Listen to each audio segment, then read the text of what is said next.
Giant stands, let's hear it for Yankee Rentals.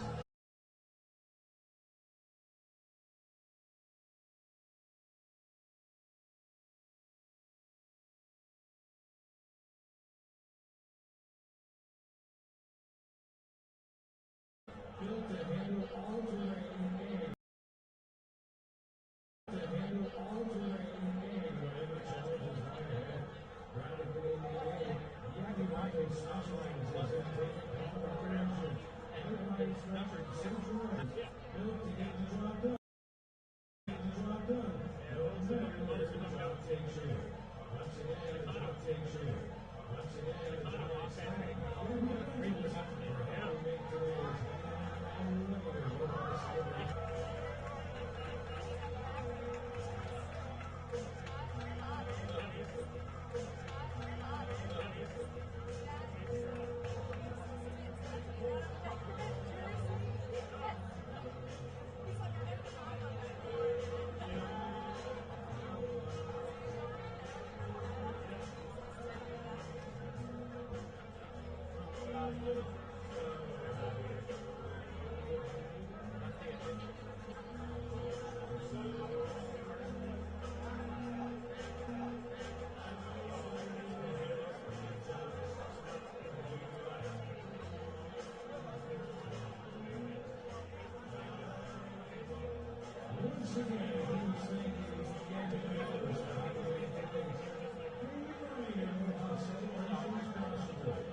Welcome to the Henny and Lenny Aloha celebration.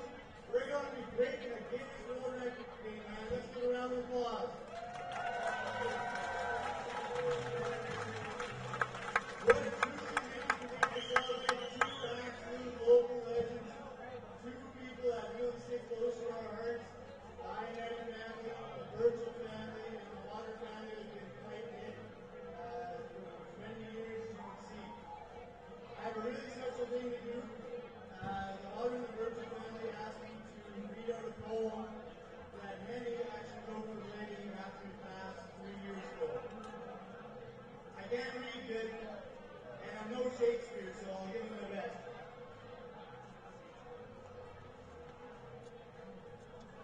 The poem being is gonna miss you, Otter. If God wanted a character, sure God wanted you. But he never left a dry eye in everyone you knew. You should hear the stories that know. Wonder if you realize the love they have for you. Some of us you teased, some of us you battered, but we knew you loved us, so it really didn't matter. The sun will rise tomorrow, but the world won't be the same. One thing that's your name. The baby drew her first breath, till the baby drew her last. We will never know the way how much time will pass. Your family is strong, Glenn, a trait they got from you. They'll mourn and cry together, but their love will get them through. We rise in your children, a fact through.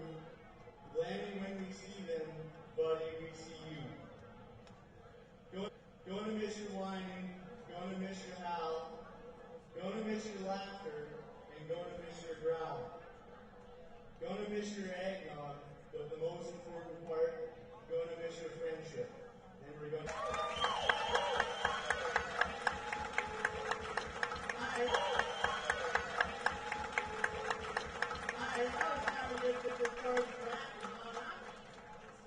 We're gonna have these guys throw out the ceremonial first pitch. Let's see what they got. Just throw it in the middle.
And at third is Oh, good.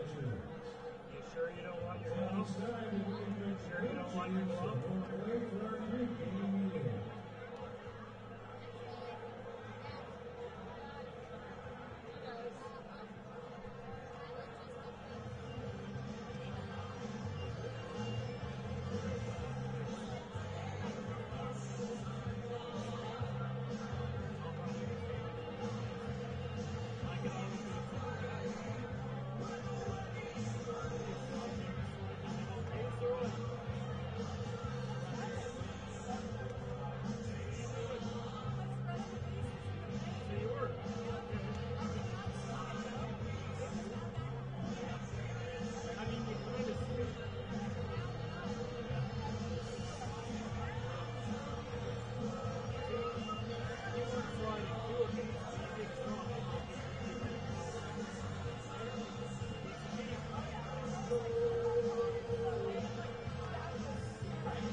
Testing, testing, 1, 2, 3, and welcome to Fort McMurray, Alberta on Flow Sports. This is Flow Baseball at Legacy Dodge Field in Fort McMurray. My name is Dawson Patrician, and this is a first ever for me as I'm filling in for Graham this evening, the regular play-by-play man, as I'll be filling in to cover a beautiful looking evening at the ballpark here in Fort McMurray as the Fort McMurray Giants playing host to the Brooks Bombers Game 4 of a 4-game set, as the Giants took Game 1 by a score of 2-1,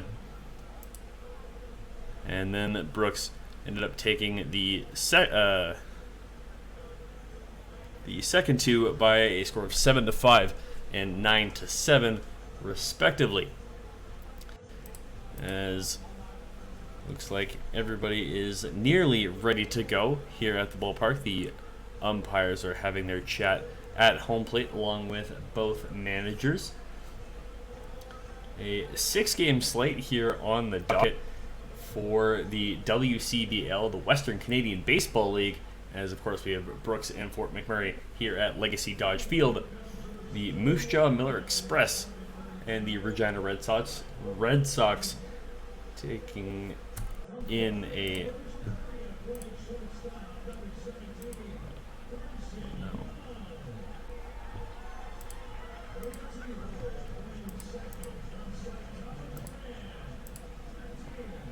excuse me, my apologies, I had a bit of a playback in my headphones to quickly get rid of that. But as I was saying, that game at Curry Field, as well as Sylvan Lake and Lethbridge at Spit Stadium in Lethbridge, Swift Current and Medicine Hat at Athletic Park, the Energy City Cactus Rats taking on the Okotoks Dogs at Seaman Stadium, and the Saskatoon Berries and Weyburn Beavers at Tom Lang Park. As we get set here for the first pitch, as I have my roster here,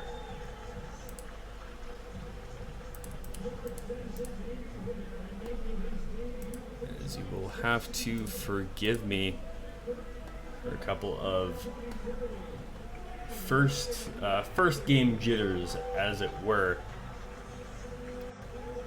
as it appears that Riley Burns getting the start here for Fort McMurray, his 8th start of the year, a 2-4 record, 39 2/3 innings pitched, with a 7.71 ERA, alongside 27 strikeouts on the year.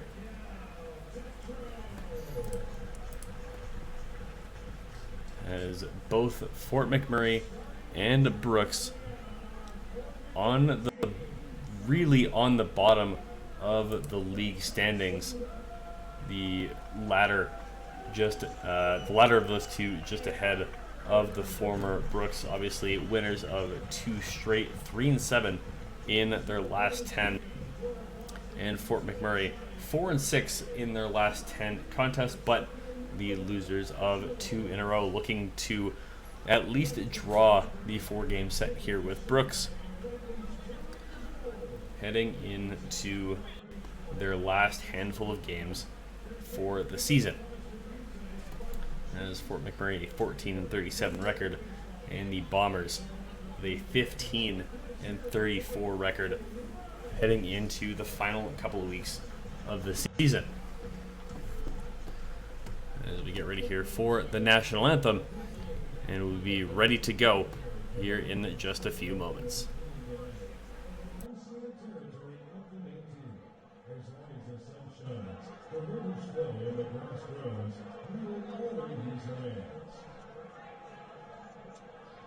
At this time, we ask that you rise if you are able and remove your caps as we join local entertainer and educator Dan Tull for the singing of our national anthem.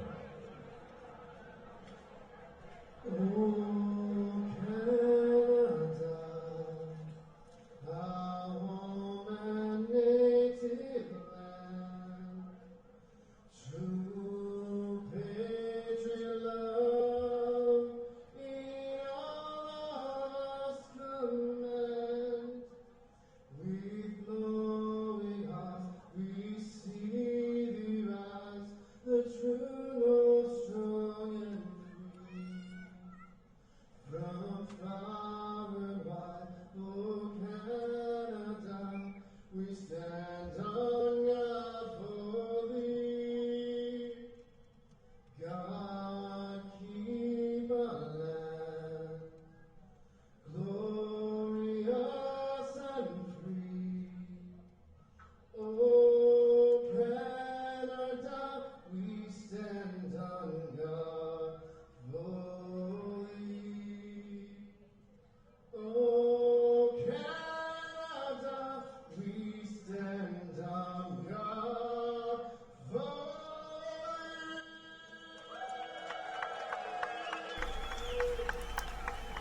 And that is it for O Canada here at Legacy Dodge Field. We are ready to go for the first pitch here in Fort McMurray, Alberta. And Fort McMurray, a special evening game here, as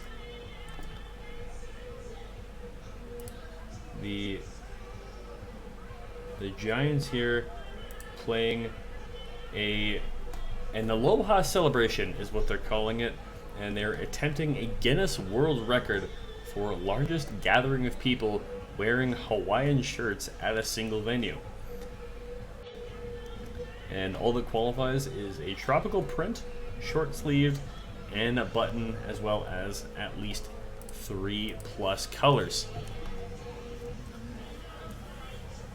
In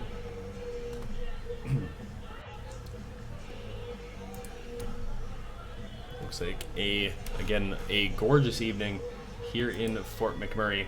About 30 degrees all the way up north.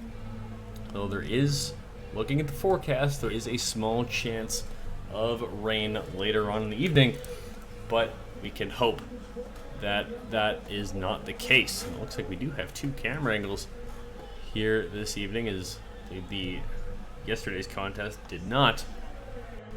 But I digress. There's Riley Burns out there on the mound, getting a handful of throws in, as well as the infield. And we should be awaiting the first batter here for Brooks, as Eric Balanilla, the shortstop, stepping up into the batter's box, currently 5th in the league in home runs. He's got 11 on the year. A steps up to the right-handed box. And the first pitch of the afternoon. And that one is up into the air. And first pitch swing. And that one's going to be caught in the outfield for out number 1.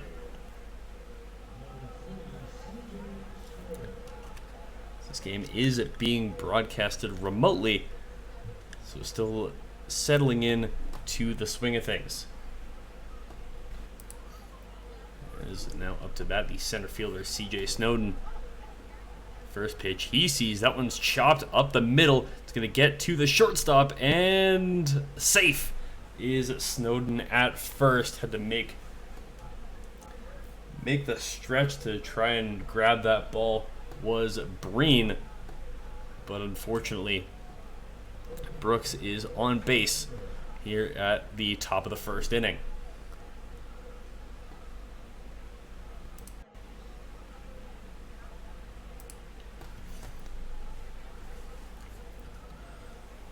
So 1 on, 1 out for Owen Fernandez. First baseman, that one just in the zone for strike 1.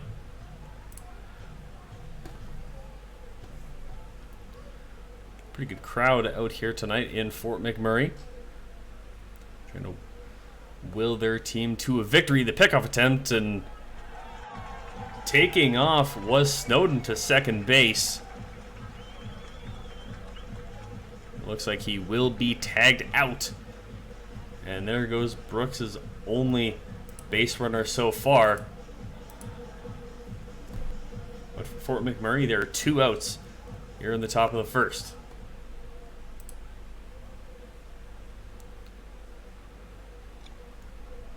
First pitch to the right fielder, Andres Gonzalez.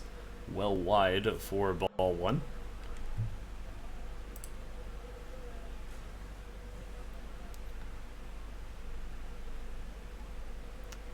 One no pitch outside as well for ball 2. Patient game here for Gonzalez.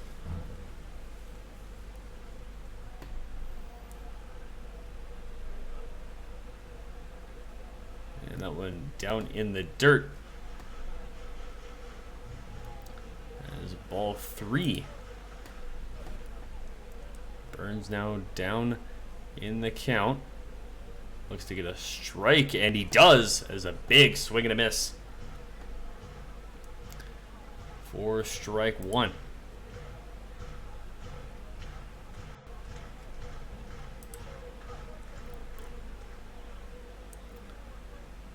Three and 1. This one gets a piece of it, but that one will be sliced foul.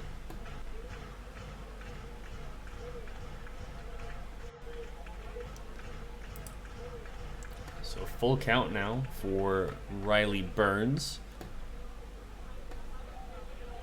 We'll wind up the pitch, and that one in the dirt, and it will be ball 4.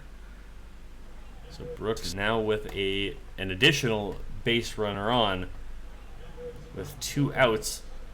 Look to get something going here in the top of the first.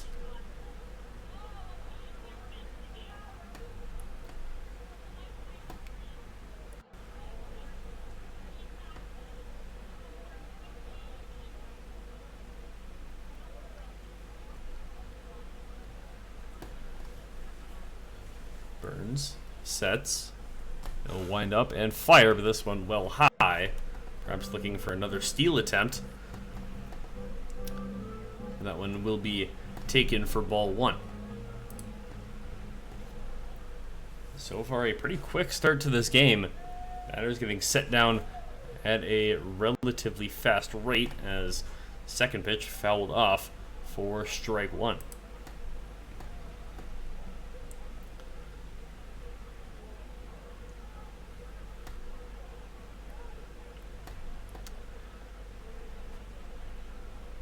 As now this one chopped into right field. It's going to go all the way back to the wall.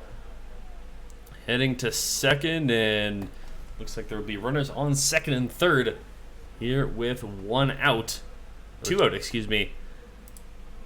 Off the 1-1 offering from Riley Burns.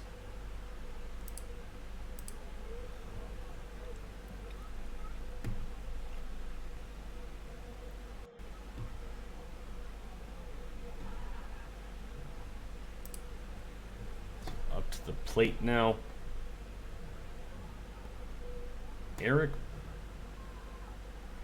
It's Eric Mora, the third base. As the first pitch in the dirt for ball one. Looks like Burns having some trouble with the control early on in this one. Trying to get settled in.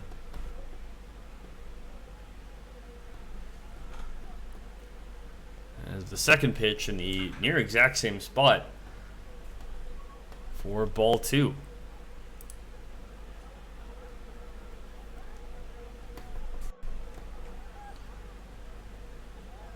His catcher perhaps giving him a look, so as to say, just hang in there.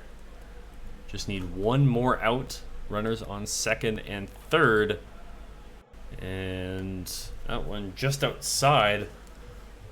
Has 3 balls, no strikes.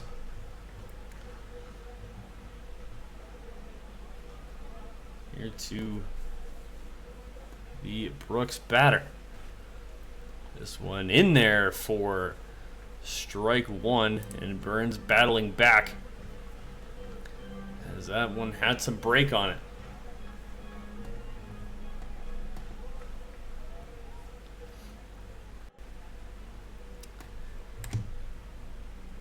Comes the 3-1 feed, and that one will be a walk to load the bases.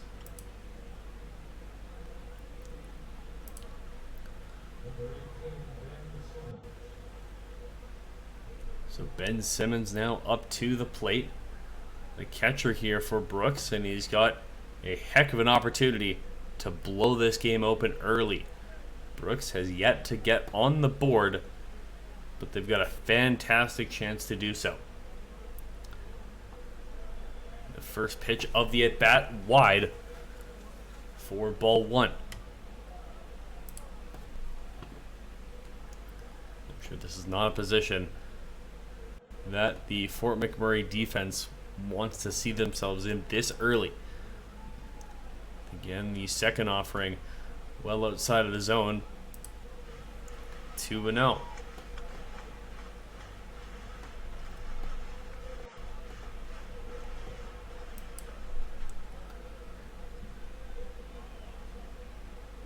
Riley Burns getting ready. He'll wind up the pitch, and that one in for strike one. Trying to battle back here. And so far, Burns has had trouble simply getting ahead in the count. So it doesn't allow him to really throw the kinds of pitches that he wants. 2-1 throw, and that one in the dirt. It is collected by the catcher, Hodgins. Now 3-1 to Ben Simmons.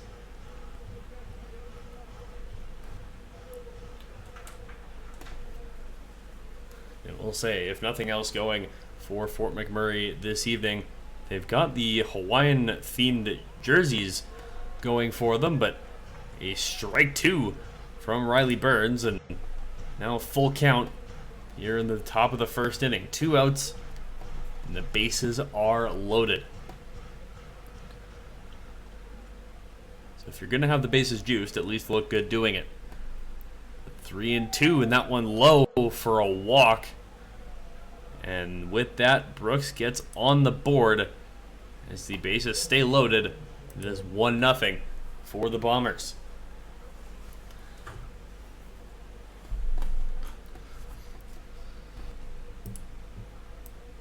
And the center fielder, Hunter Schmokel, up to bat.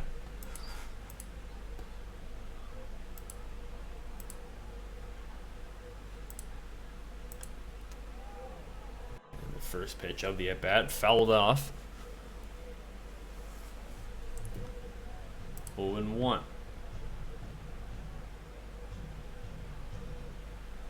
me, I've got that name entirely wrong. That's Colton Schmokel up to bat. Not sure where I got Hunter from. And the 1-0 well outside, so we'll get an even count now, 1-1.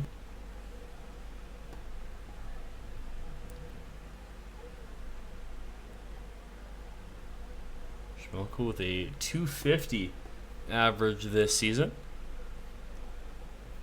Fairly respectable numbers as the 1-1 again down low for ball 2.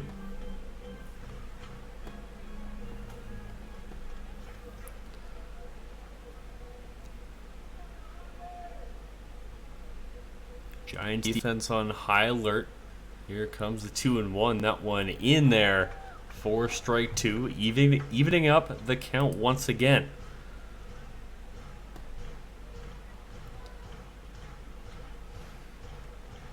Tense situation here for Riley Burns, who's just looking to get out of the inning.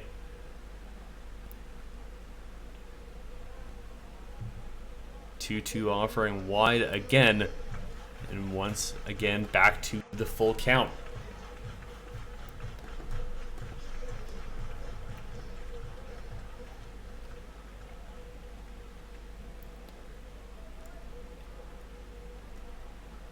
Three-two pitch, and that one again wide for a walk. And Brooks now up 2-0. The bases still loaded here with 2 outs in the top of the first inning, and that will be a mound visit from the coaching as well as his catcher Hodgins.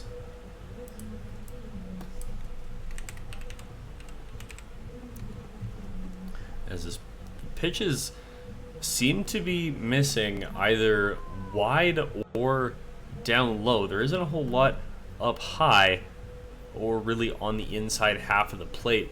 And just getting that control down, especially in this early in the game, is so important,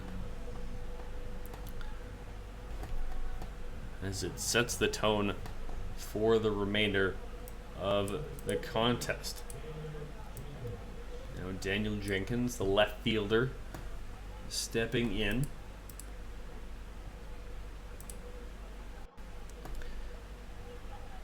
And the first pitch to Jenkins is in there on the outside half of the plate for strike 1.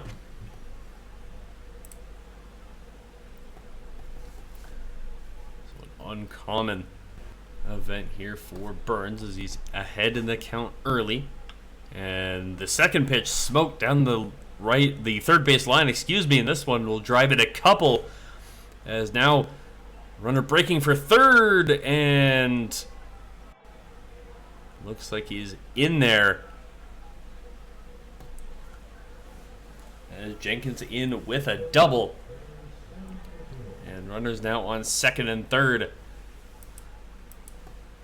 as it is now 4-0 here for Brooks in the first inning. Still 2 outs. All 4 of these runs coming in a 2-out fashion. First pitch to Derry Steyert Couture, outside for ball 1.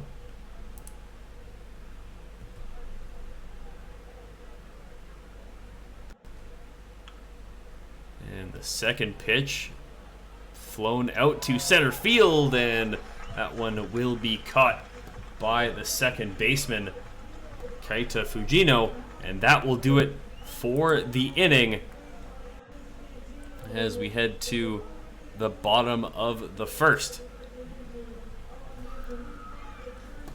As a 4-run effort from Brooks, including a pair of walks to bring in the first 2, and a 2-run double from Daniel Jenkins, cements a very solid first inning effort from the Bombers. Now Fort McMurray coming in, leading off with the shortstop, Carson Young, and hoping to get something in here for the home team. Lucas Mahoney taking the mound for Brooks.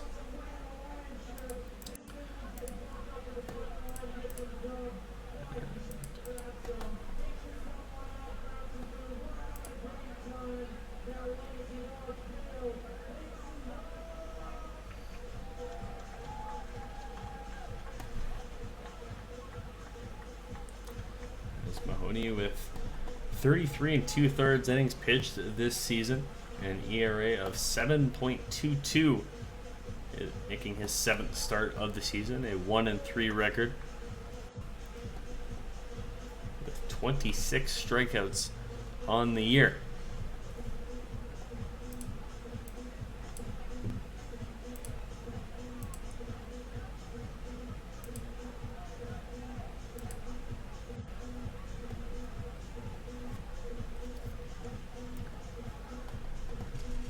Getting some warm-up pitches in.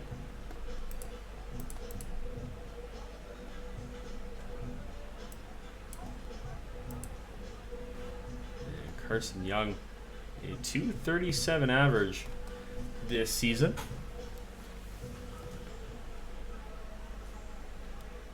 He's got 32 hits, 4 doubles, 4 triples, and 4 home runs, keeping it even. I see. Love to see a well-rounded player, as he's got 20 RBIs on the year, as well as 11 walks. Over 35 strikeouts on the season. Hoping to start off with a bang here in his home ballpark, but swinging on the first pitch of the evening here for Fort McMurray, and it's strike one.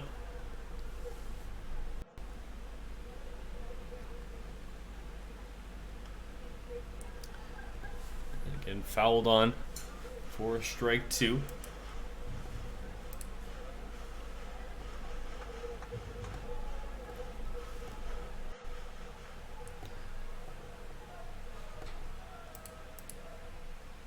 Looking on is Lucas Mahoney, the windup and the pitch, and just outside for ball one.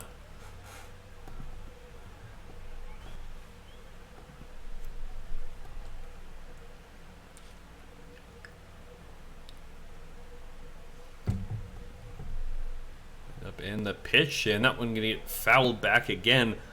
Remains strike two. Just hanging in there now is Carson Young.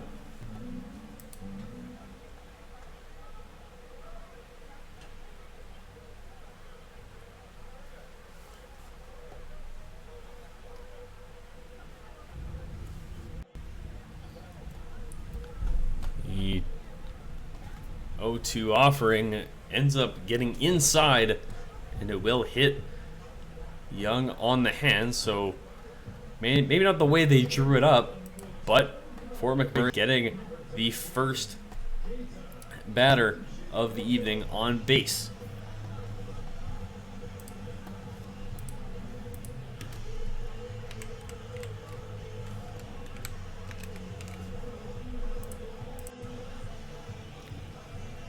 Up next, the second base, Kaita Fujino, made the inning-ending catch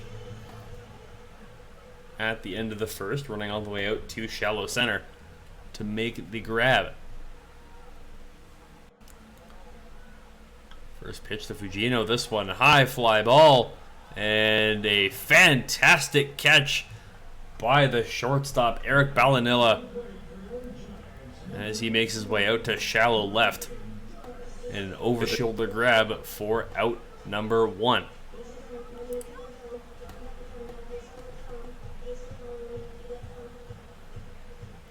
So a quick at-bat for Fujino as Braden Dyke will make his way to the plate.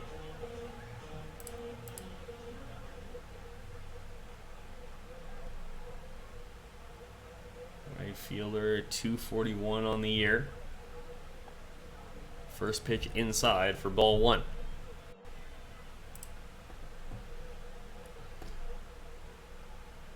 He's got 4 doubles, 5 home runs, although not a triple to his name.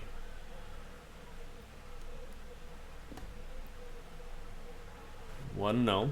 This one high fly ball. It will go all the way out to left, and that one's going to get caught, but running is Young, and he will make it into second base on the tag up.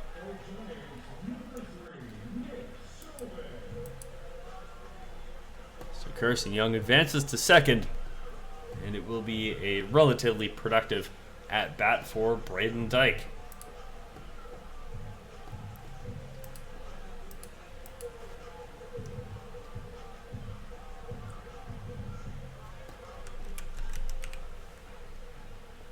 Nick Salvi steps in.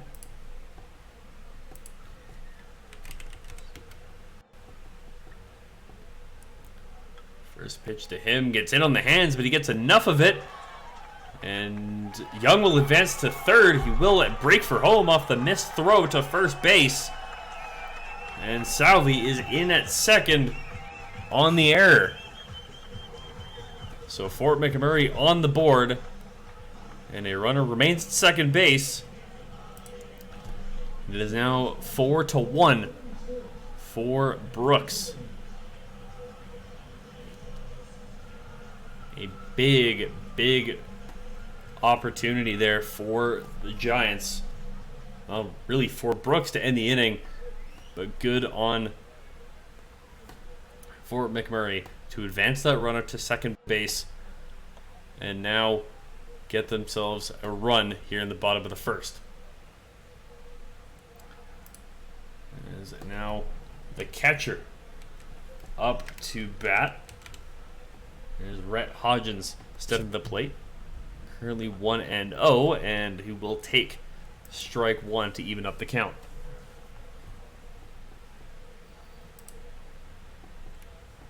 Still just one out. Man on second.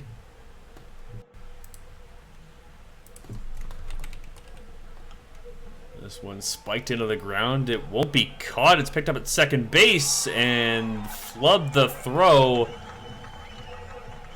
Did Derry Steyer Couture. And now runners on the corners here still with one out.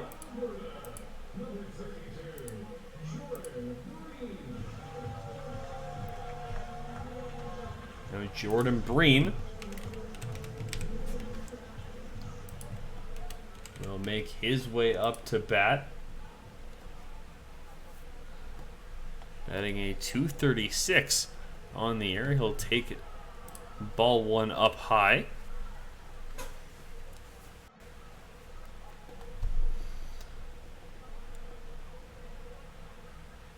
And again, second pitch swung on, and that one looked like it caught the catcher, Ben Simmons, and Simmons is down, immediately punching the ground below him as he does get checked up on by Breen. But now the coaching staff, the medical staff out to tend to their fallen catcher, Ben Simmons. And not quite sure where that would have caught him, as it looked perhaps right in the midsection.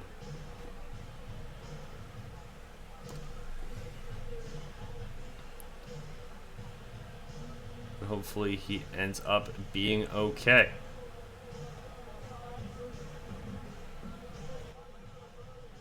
Hey baseball fans, make sure to stay up to date with your favorite teams across the league by subscribing to the WCBL YouTube channel right now. We have tons of free coverage for you over there, including daily highlights, full archived game broadcasts, daily game day previews, plus the WCBL report with myself and Joe McFarland every Wednesday.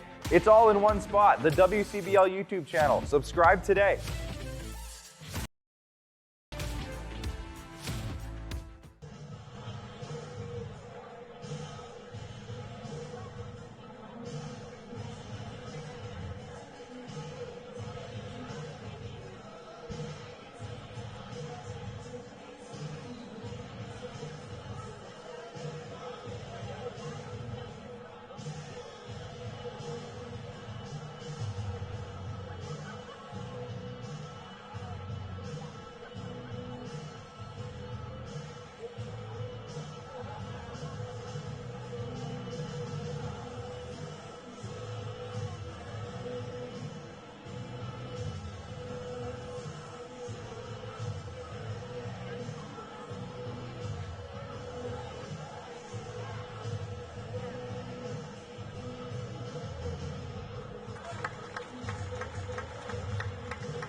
Ben Simmons looks to be still in quite a bit of pain.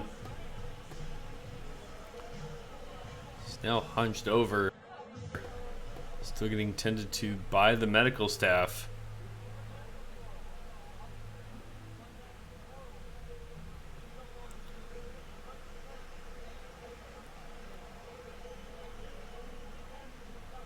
I'm not quite sure if he will stay in the game.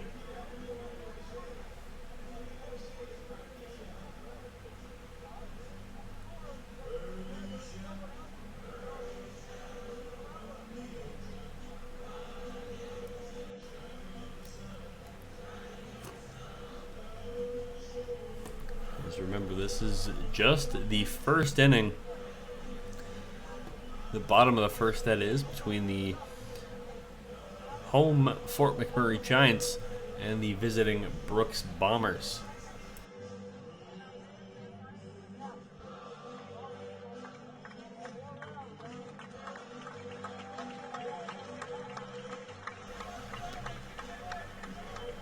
Simmons will walk off, holding what looks to be his kidney area. So hopefully for his sake, he ends up being okay.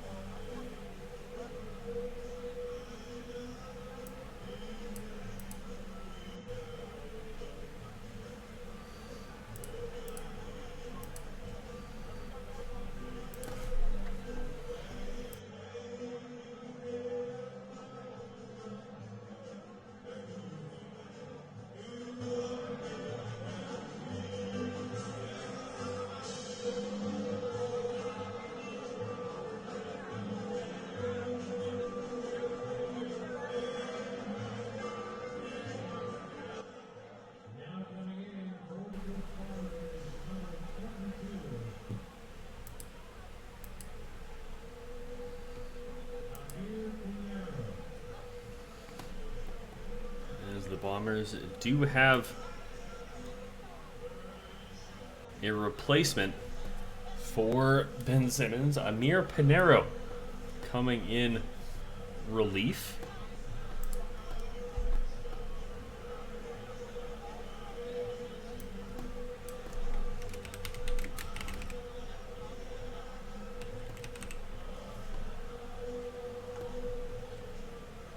Get some warm-up pitches thrown in there.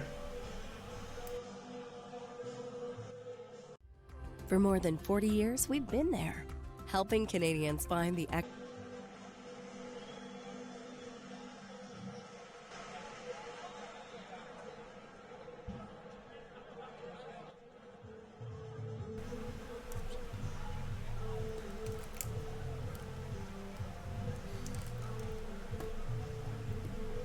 is up to bat now for Fort McMurray.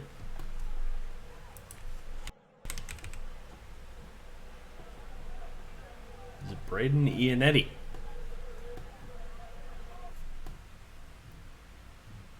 Only his 7th appearance of the season. He's got just 7 at-bats so far. He takes ball number 1.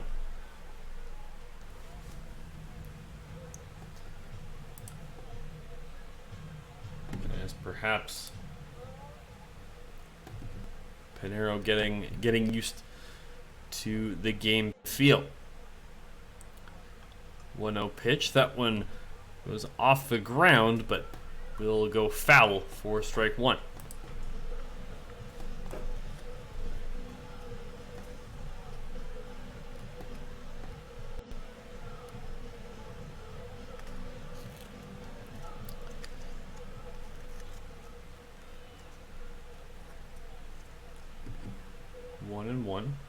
To Iannetti. Comes in the curveball down in the near the dirt, as that one goes to 2-1. Favorable count here for the Giants batter. Runners on the corners. That one's swung on and missed. And that is strike 3. Excuse me, I had missed a strike there. But that will do it for the first inning,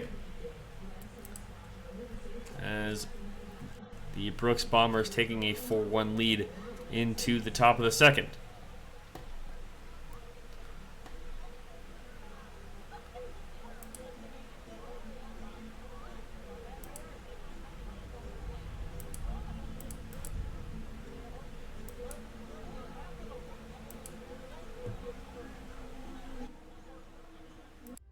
For more than 40 years, we've been there, helping Canadians find the extra space they need to grow and to create new memories. Sentinel Storage.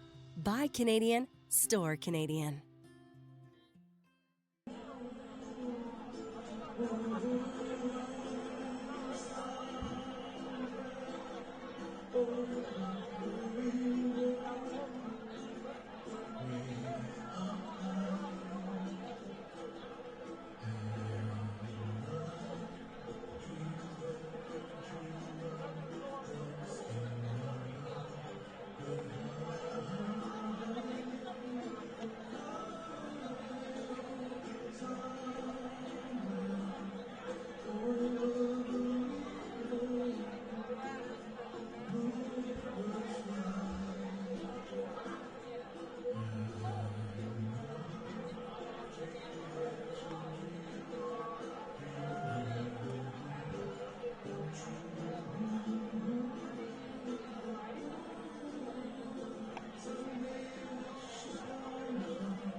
It's time for today's Bruce's Beer Banner number 2, Eric Paulina.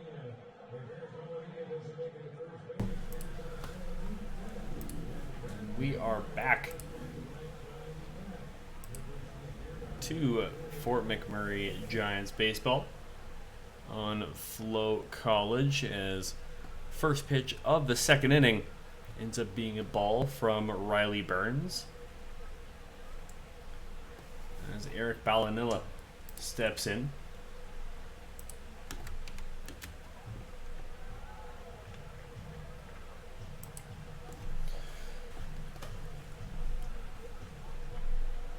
As that is strike 1.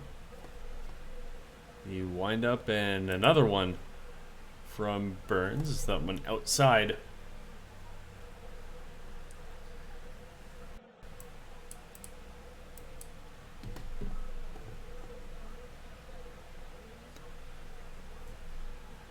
No outs. Top of the order here for the Bombers. Burns looking off a handful of pitches. Ballanilla will step out, taking a bit of time here.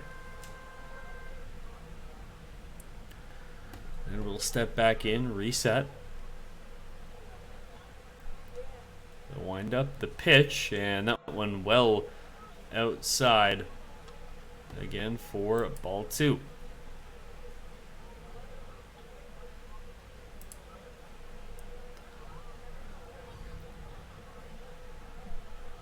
Ballanilla flew out in the first inning, and that one swung on for strike 2, evening up the count, as Brooks made it all the way through the order in inning number 1. 4 runs for the visiting team, and this one Ballanilla got a good piece of it, but just foul, as it stays at 2-2.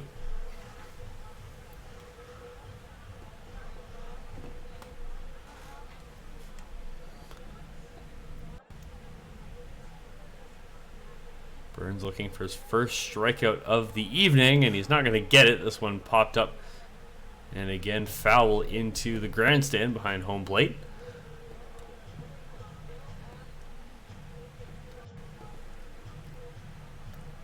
As Burns looking to just settle down here in one of the final home games of the regular season, and Balladilla gets a hold of this one. And a diving play and a catch made in center field by Tetreault. And what a catch that was, laying out in right center. As one out here for the Bombers in the top of the second inning.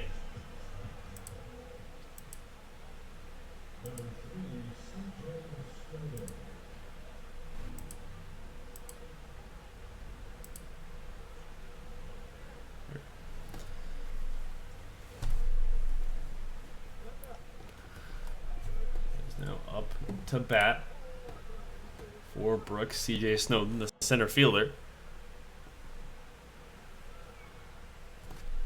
Did reach first base in the first inning, ended up stealing second on a pickoff attempt.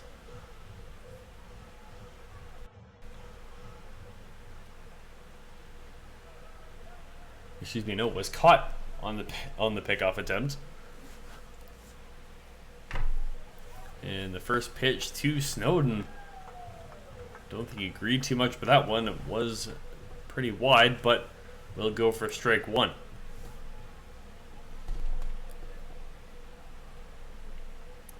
This one outside as well, but swung on for strike two. And Snowden in a bit of a hole here early in the at-bat. And perhaps Riley Burns getting more dialed in as the game goes on.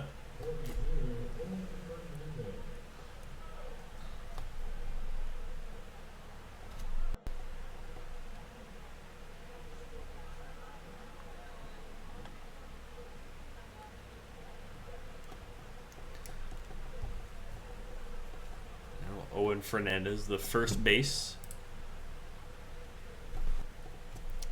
up to bat. Pitch is in there for a strike.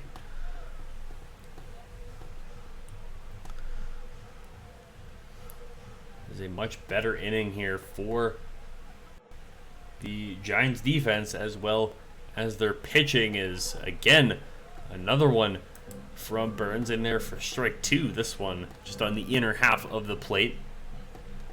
Getting Fernandez to shorten up that swing if he had swung. Again, that one just outside for ball one.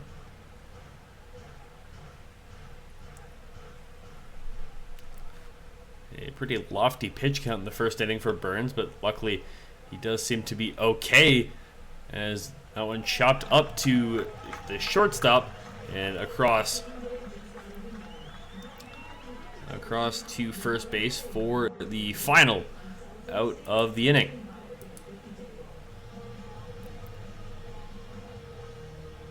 Head to the bottom of inning number two.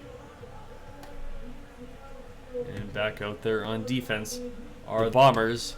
Fort McMurray looking to claw back into that lead just a little more. They're down 4-1 heading into their half of the inning. Have you ever wondered if there's one thing that connects people from across our province?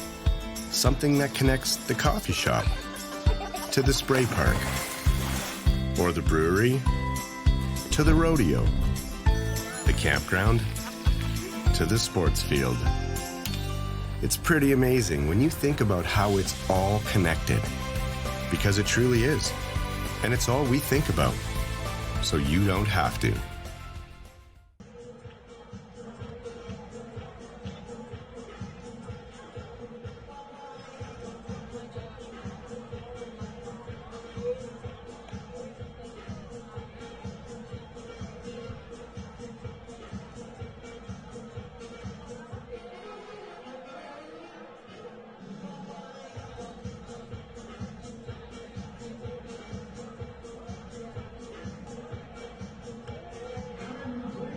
Giants from Fort McMurray, Alberta, number 23, Brandon Ivey.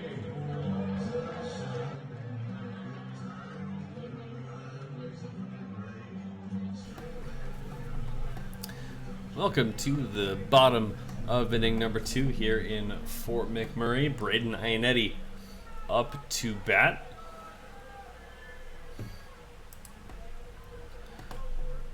As he will take a hard cut on the first pitch, but will foul it off for strike number 1.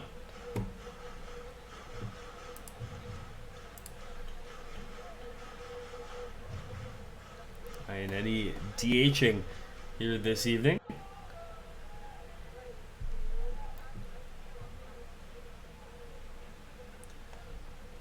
And he'll take the second pitch well wide of the plate for ball 1. A pretty good turnout here in Fort McMurray. It's again a interesting time for this game. 6 o'clock as opposed to fairly usual 7. Strike 2 in there on Ionetti.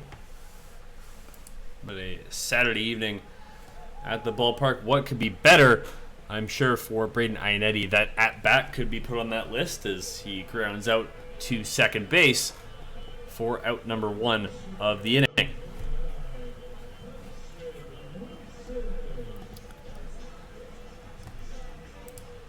As the third baseman, Braden Wilson, up to bat now. And he will take the first pitch for ball number 1. 1 out, nobody on. And again, grounded to second base. This one corralled quite easily and right in to the glove of Owen Fernandez for out number 2.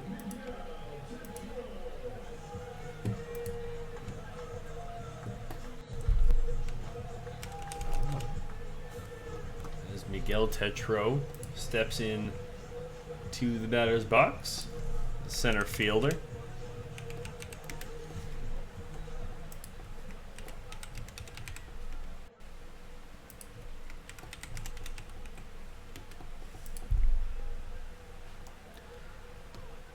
As the first pitch for strike 1.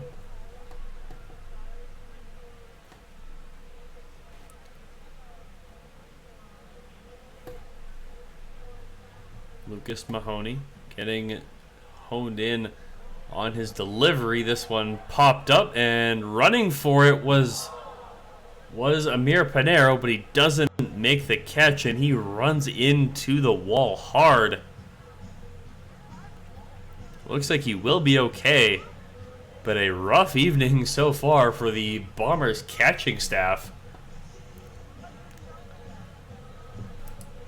As Ben Simmons, just an inning ago, took a pitch roughly in the kidney area, and he will not be coming back to this game. And now Amir Pinero going after a pop fly, running in to the Giants dugout. Mahoney winds up, fires, and again this one fouled off. It'll stay strike 2. The Giants do a good job of getting the bat on the ball.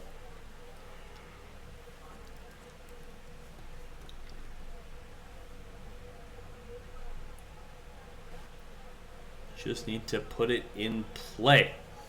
And taking the 0-2 offering for ball 1.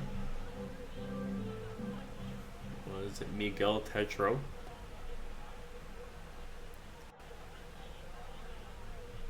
Down 3 runs. It's 4-1 for Brooks here in the bottom of the second again. And I believe that one hit Tetreault on the ankle. Looks like the home plate umpire ordering Tetreault back to home plate, as they were so confident that that was a hit by pitch. The umpires coming in from first and third base to chat this one over.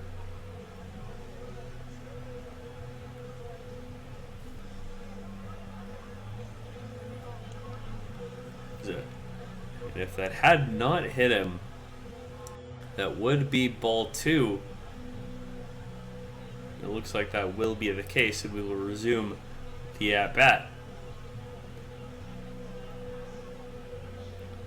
It's an interesting development there. Is usually you can tell when the ball hits the batter, but it looked like it may have gone off the top of his foot.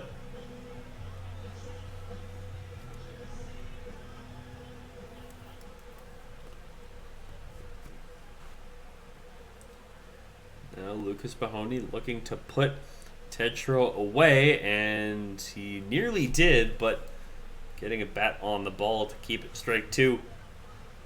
So that one fouled off behind the catcher.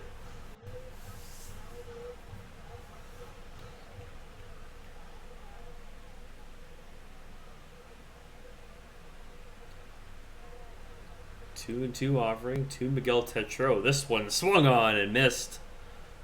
And that is it for inning number 2. As the strikeout for Lucas Mahoney sends the Bombers back to the dugout. We head to the top of inning number 3. Still 4-1 for the Brooks Bombers.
We are back for the top of the 3rd inning here at Legacy Dodge Field here in Fort McMurray, Alberta. And the first pitch is a strike to Andres Gonzalez, the right fielder.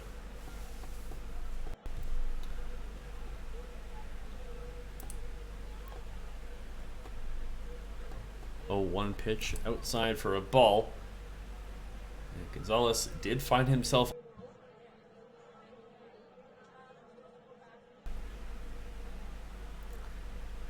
as well as make his way home off an RBI double by Daniel Jenkins.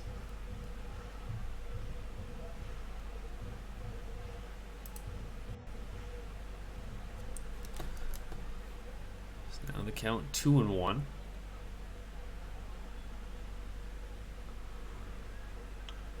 And this one got a hold of by Gonzalez, and that one will drop into the outfield for a leadoff single. So now 1 on for the Bombers, looking to extend their lead even more. So they're currently up 4-1 over Fort McMurray.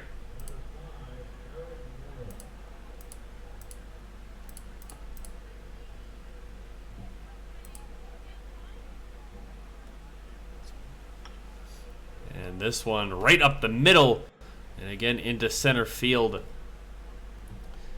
As Amir Pinero getting his first base knock of the game. He's 1 for 1. Now 2 on. And no out for Colton Schmokel.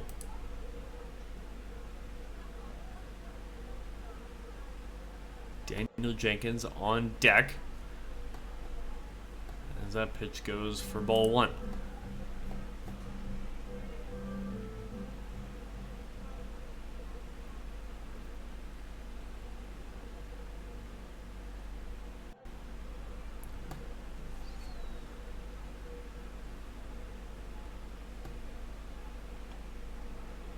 And swung on for strike 1. Burns getting a little more acquainted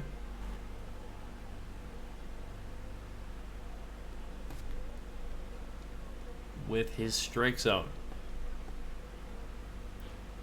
The pitching has been better from the Giants starter in the last couple of innings. And a wild pitch here from Burns just as I say that, as the runners will move up to second and third.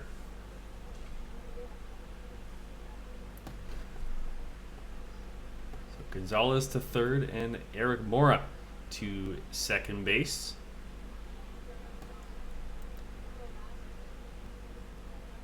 As Amir Pinero.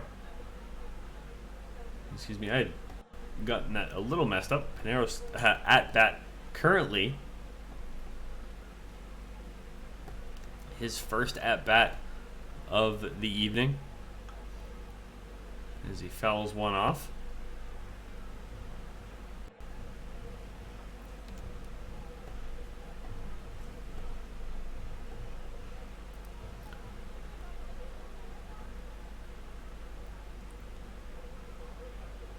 Riley Burns, 60 pitches so far this evening and just 32 strikes. And that's a ground ball to the shortstop, and that will be an easy out for Pinero.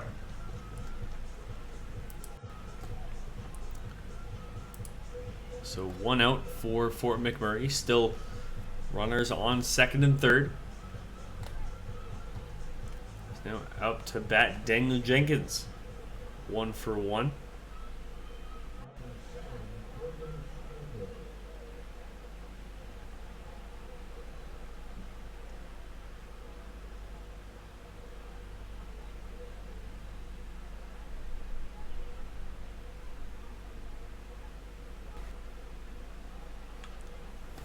And up the middle, this one gets through.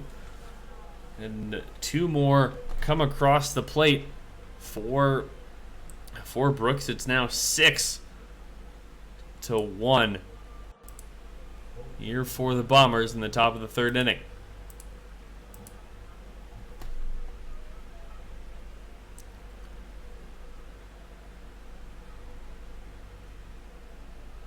Excuse me, now at bat is Jenkins. I'm still getting used to the software I'm using here, but Jenkins in there, called a strike 1.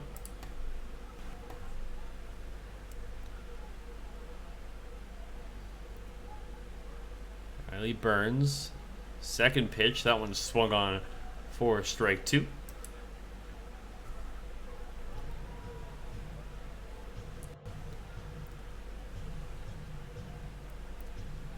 Not a lot of Burns' pitches have found the strike zone here in this one. Again, 36 strikes on 65 pitches through 2 third innings. And Jenkins will take that one for ball 1.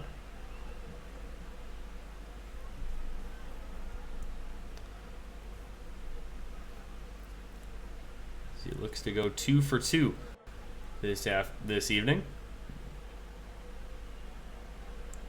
And he will swing on, and that one Strike 3. And just Burns' second strikeout of the game. But it's an important one. As 2 outs. Now for Brooks. 1 on. Still at first base. And Darius Steyert-Couture will take ball 1.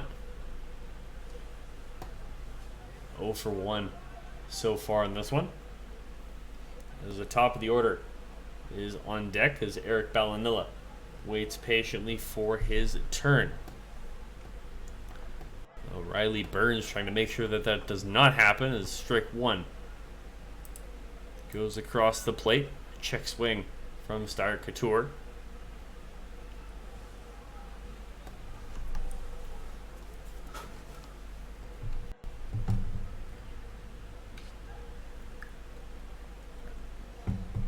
Wind up the pitch, and that one fouled off for strike number 2.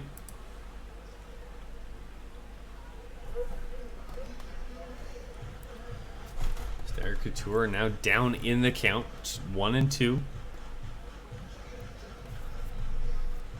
Just looking to get on base, perhaps advance the runner on first.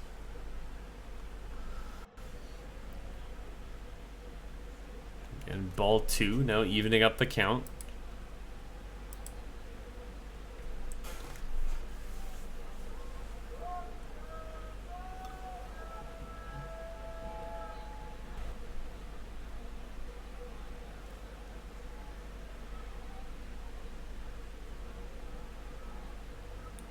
Now 2-2, this one in for ball 3. Now a full count here for Steyert-Couture.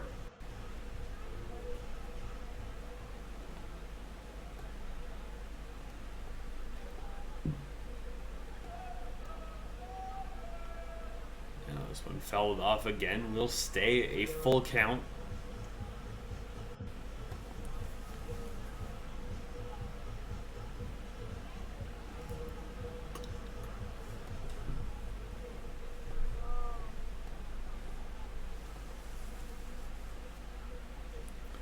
Wind up this one into center field. This one will get down for a single. And Colton Schmokel will head into third base. So still 2 outs, but now runners on the corners. As Eric Ballanilla will come up to bat again, 5th in the league in home runs. He's got 11 on the year.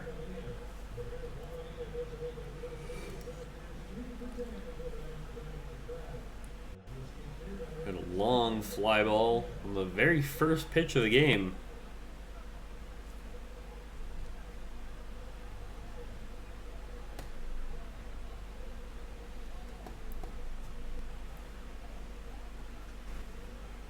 Riley Burns looking in, and this one in for strike 1 to Ballanilla. As Burns, one of just 2 strikeouts on the afternoon, on the evening, rather, went to Ballanilla just an inning ago. So outside for ball 1.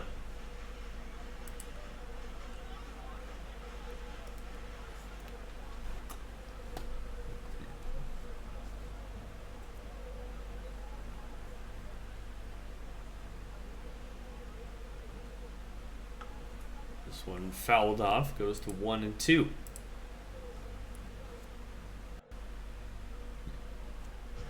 So far, Ballanilla having a bit of trouble getting the bat on the ball in a solid fashion.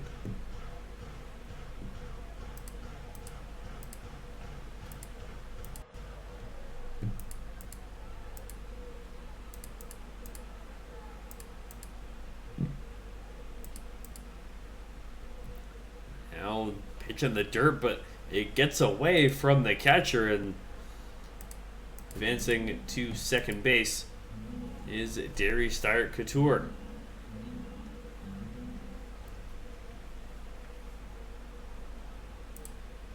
So Now runners on second and third.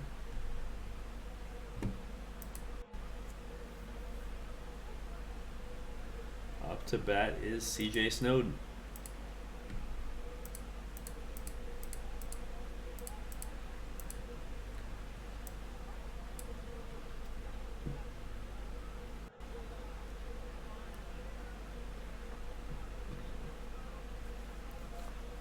First pitch of the at bat.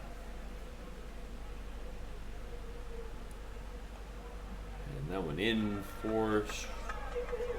Dude, that was a strike 3. Not sure what I missed there, but nonetheless, strike 3 called, and get back to the bottom of the inning here in Fort McMurray, as the Giants have an even bigger hole to climb out of, as it's 6-1 for the Brooks Bombers after a 2-run inning here in the third.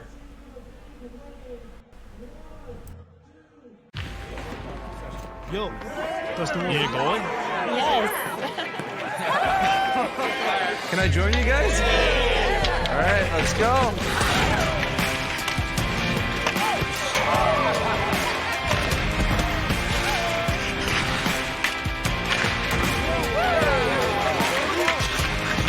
Whether it's on the ice or on our app, always play for the fun of the game. Gamble responsibly with Play Alberta.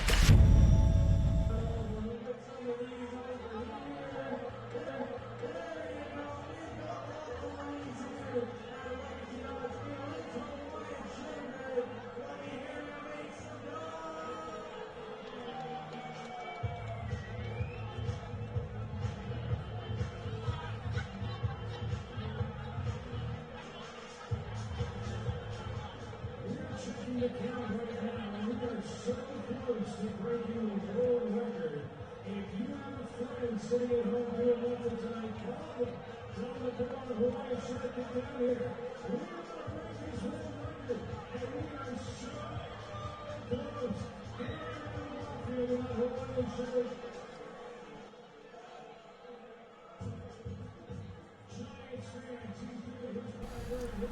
Now here to lead off the bottom of the third inning, Carson Young in the batter's box on the right side.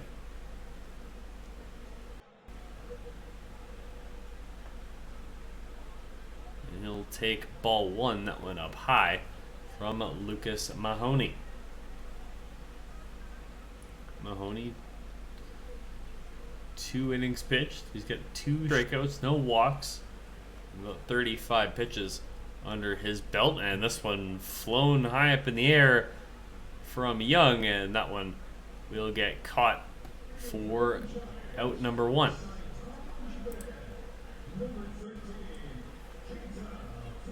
As Keita Fujino up to bat now, currently 0 for 1 on the day. To, at the very least, get on base and start mounting something here for the Giants. We'll see what he's got in called strike 1 for the moment as he settles in.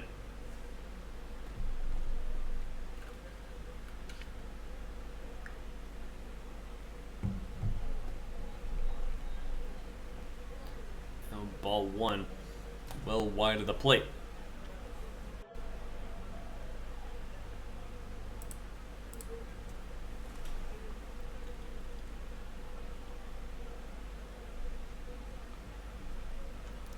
And that one fouled off. 2-1. Fujino getting the hang of it as he settles more and more into the batter's box.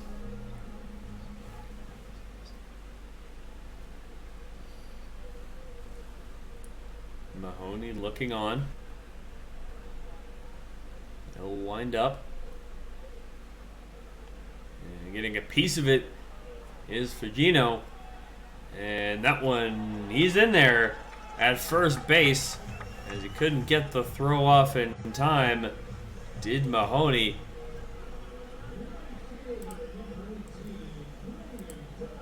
So now a runner on first for Braden Dyke. So far 0 for 1.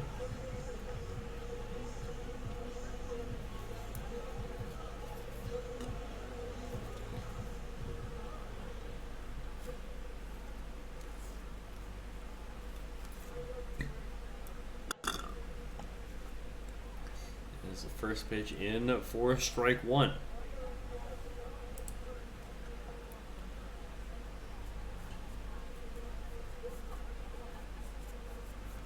One on, one out. Double play ball still in play. And swung on for strike 2.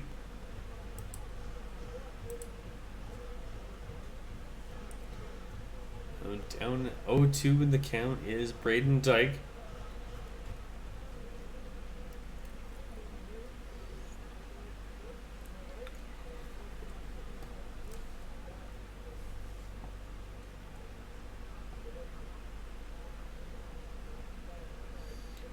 Now 0-2 pitch, fouled off, right up. Bounced off the dirt into Dyke's shin. But he will stay alive. It's still 0-2.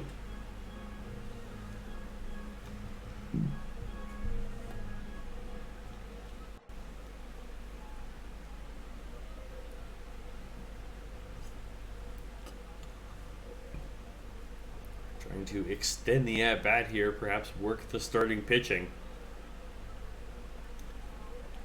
Try and get into the bullpen here for the Giants. Again, fouled off.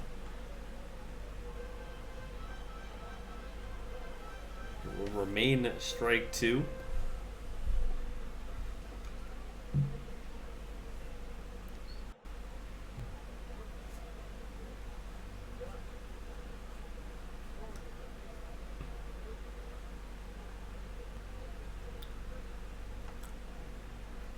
And the catcher throws to first and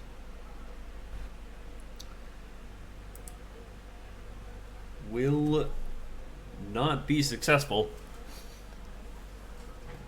as the runner will remain at first base.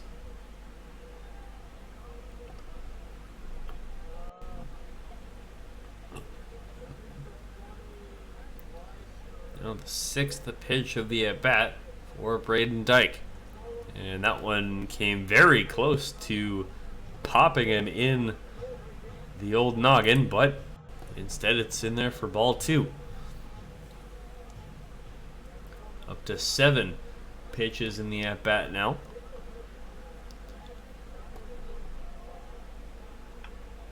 And that one hard hit, but fouled off. I think Dyke could use another one of those.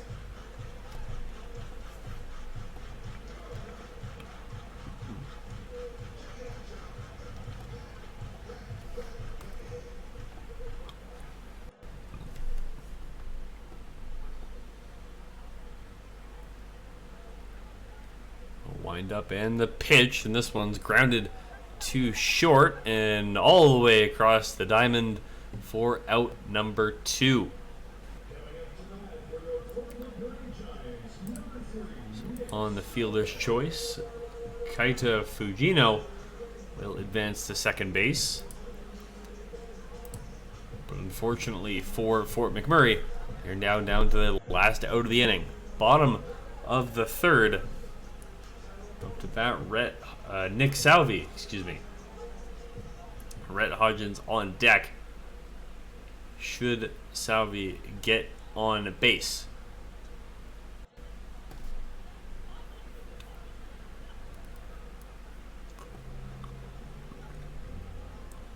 And the quick mound visit from Amir Pinero.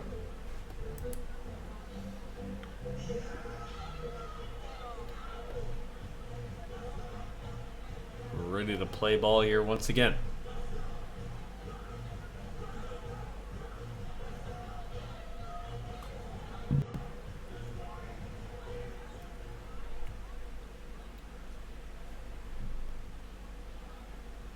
Gino on second. 2 outs. The pitch, and that one in for strike 1.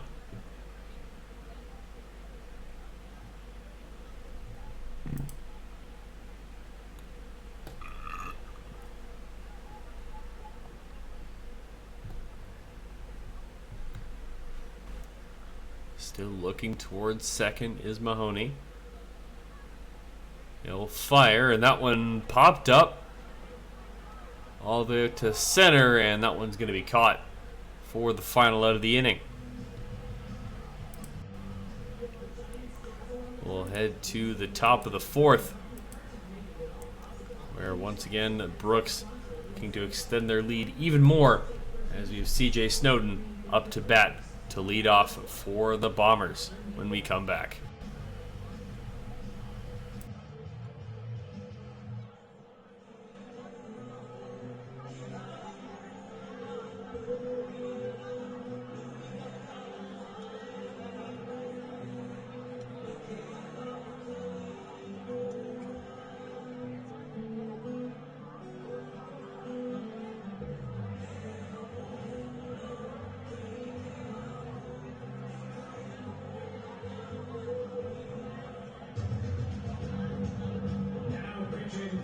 Giants from Strathmore, Alberta, attending Maybell State University, number 9, Nate Mountjoy.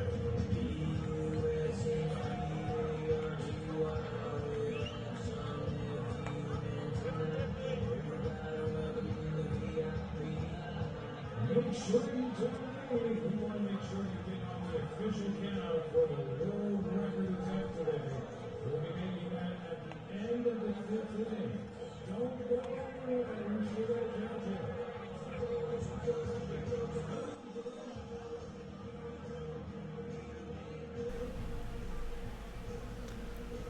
It looks like the Giants are making a pitching change. Nate Mountjoy coming in for Riley Burns.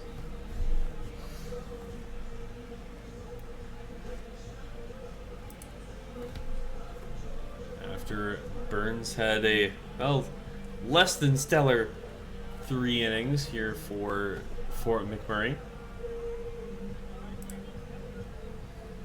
Mountjoy coming in 31 and 2/3 innings, an ERA of 7.67, 30 strikeouts on the season.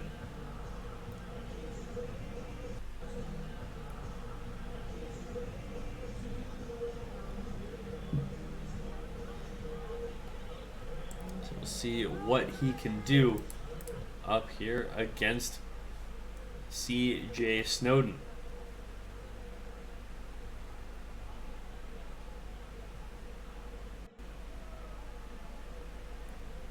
First pitch of the outing for Mountjoy. And this one's going to be singled through the shortstop and the third baseman out to left field. And that'll be a single for Snowden here to open up the 4th inning.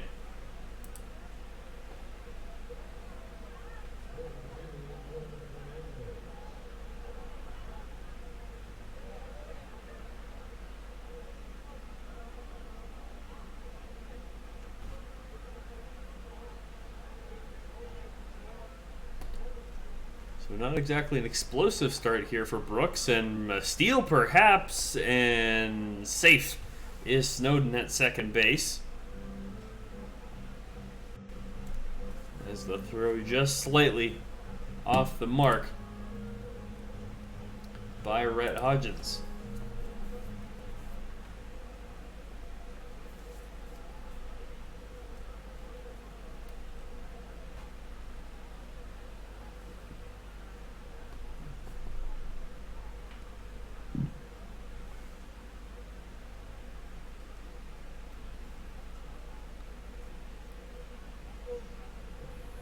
Pitch, and that one goes off the arm of Hodgins. And Snowden will make it all the way to third base on the pass ball, and so far not an ideal outing here for Nate Mountjoy. as he has thrown two strikes on 3 pitches. But a steal and a pass ball so far does not have him where he wants to be. And there's one that he can hang his hat on as a swinging strike 2.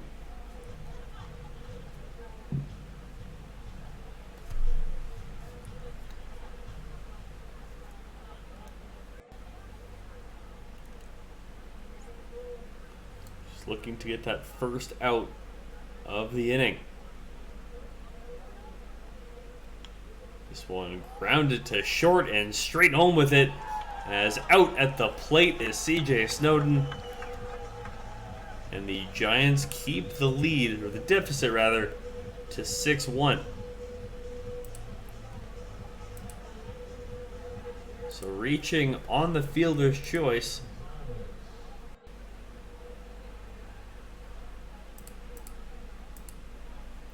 Was Owen Fernandez.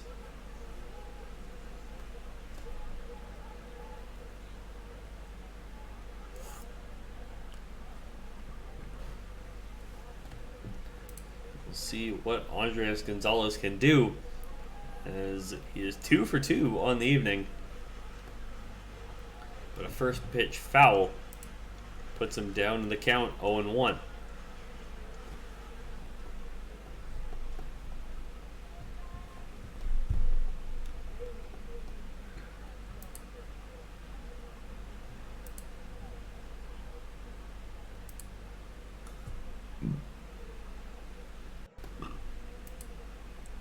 And now a near wild pitch, but getting caught. Or I thought was about to get caught was Owen Fernandez, but looked like a bobbled ball, and Fernandez makes his way to second base with relative ease.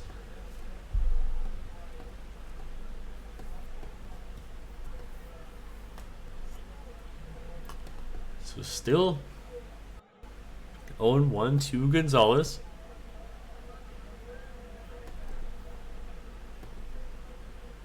And that one inside, but swung on for strike number 2. And now Brett Hodgins in a bit of discomfort after taking that one from Mountjoy. So strike number 2.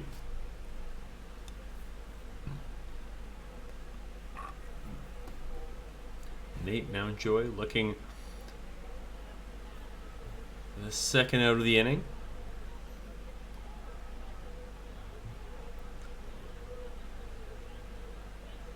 He'll look off to second base, and he got him swinging for out number 2. And a very well placed pitch from Nate Mountjoy as he has a bit of a chat with his catcher.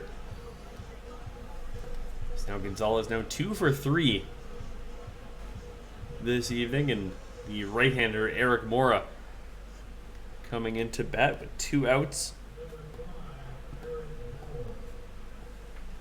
We'll see what he can do, as still a runner on second base.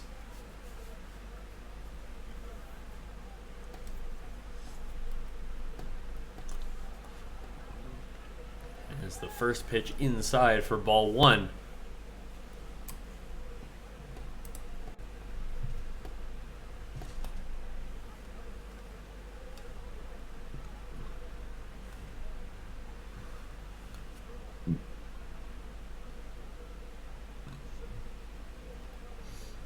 Off to second base, still the pitch from Mountjoy, excuse me.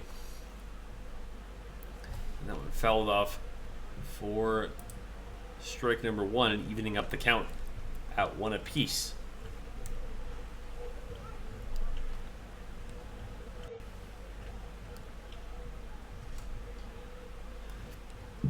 And again, Brett Hodgins motioning towards the mound. Not quite sure what the confusion or the conversation would be there, but nonetheless, stepping back in is Mora.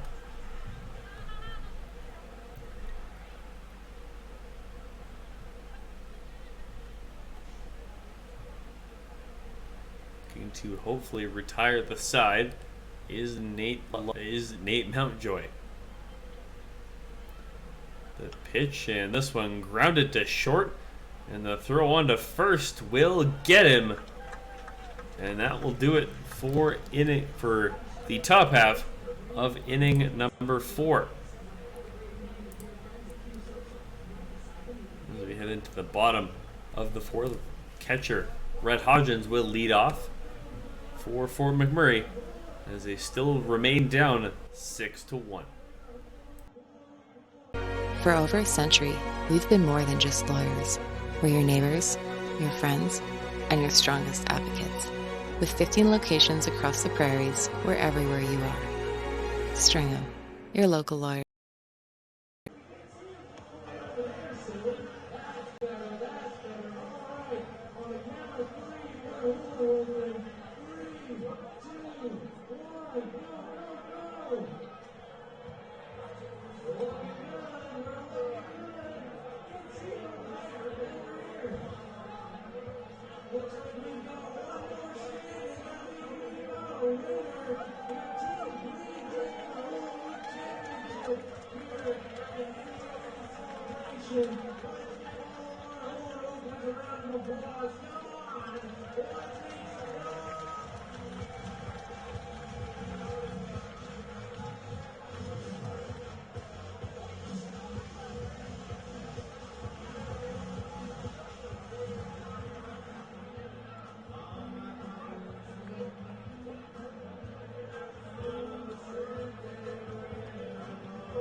Now stepping in is Rhett Hodgins for the bottom half of the 4th inning.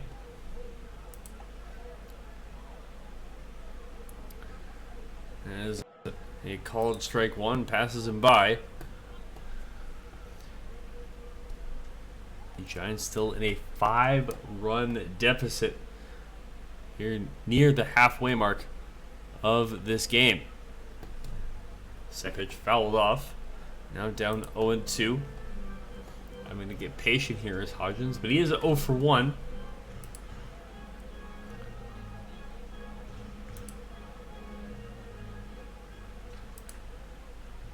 Excuse me, 1 for 1. And that one passed by for ball 1.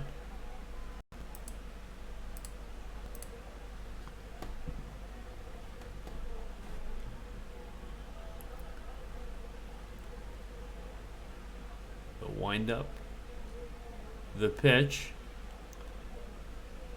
and looked like a bit of a slider, and well, Hodgins gets a piece of it, but will foul it off. So it remains strike 2.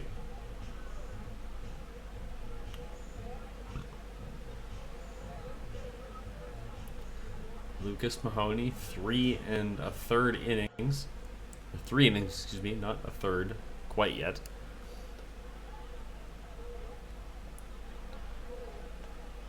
And there's the 3 1/3. This is his 3rd strikeout of the evening. Still no walks to his name,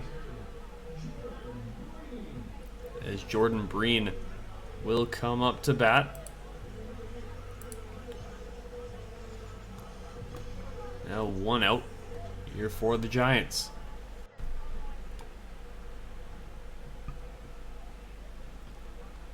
The pitch, and this one grounded to third, and that one caught on the 1-hop by the first baseman, that being Owen Fernandez, and well, that'll be down for the 2nd out of the inning.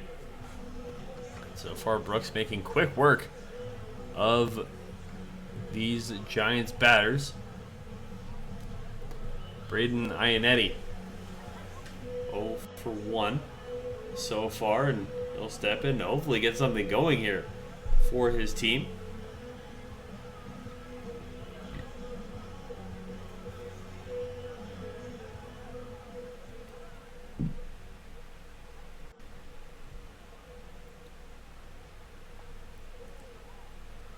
Pitch just on the inside part of the strike zone. That would be called strike one.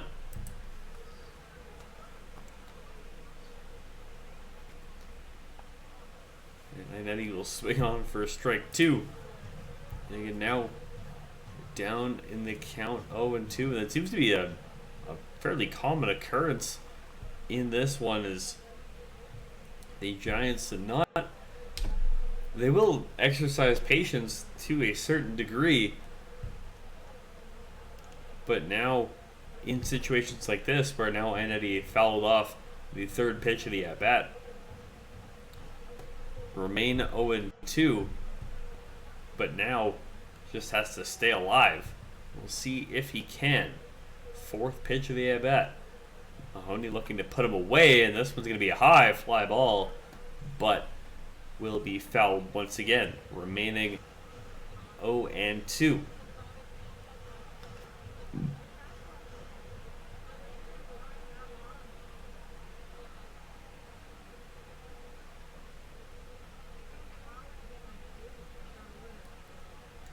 Pitch down in the zone for ball number one, and perhaps Ionetti getting a chance to work his way back into the count, taking it one pitch at a time. And this one grounded to second base and a routine play to first for the out. And that'll do it for the fourth inning. We move to the fifth. And the Fort McMurray Giants still down a 5-piece as we head into the top of the fifth inning.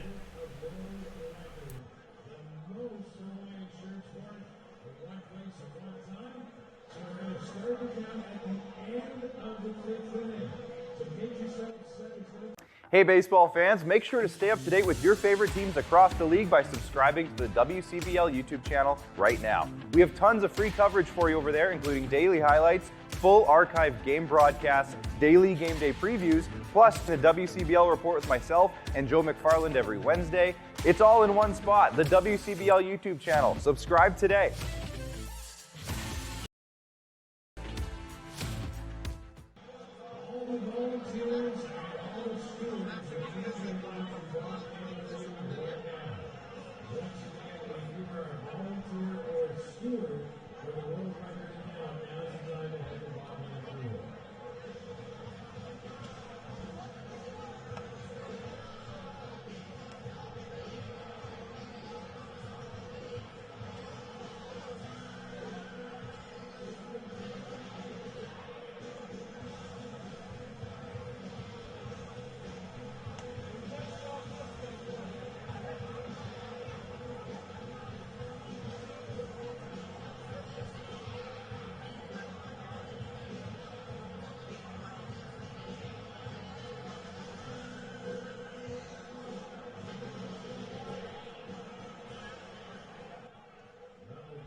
Back for the top of the fifth.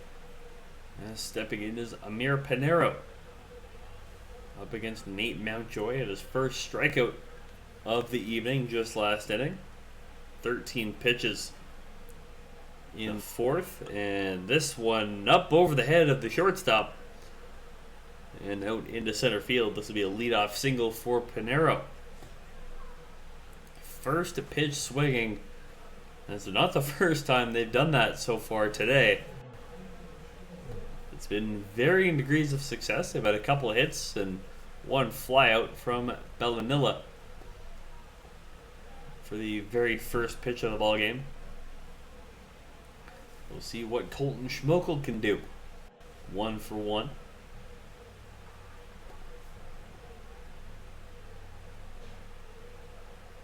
Mountjoy 13 pitches in total, and that one in for strike one, number 14 got 11 strikes.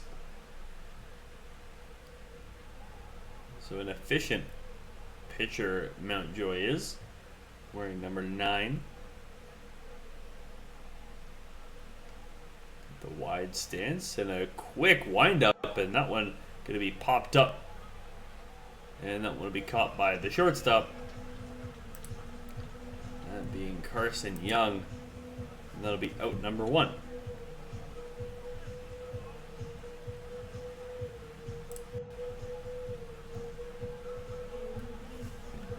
Daniel Jenkins. The 2-run knock all the way back in inning number 1. We'll see if he can do something like that once again.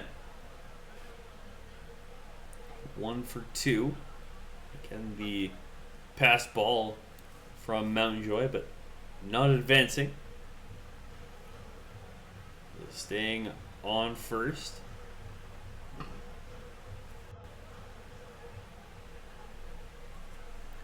It'll be ball 1.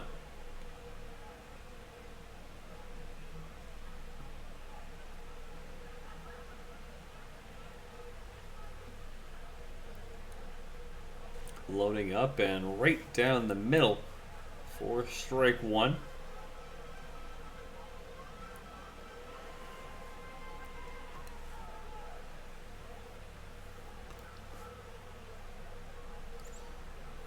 Mountjoy getting into a bit of a groove, not quite, I'm sure, where he would like to be.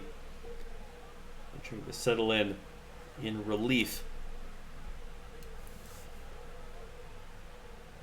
of Riley Burns. As ball 2 comes in.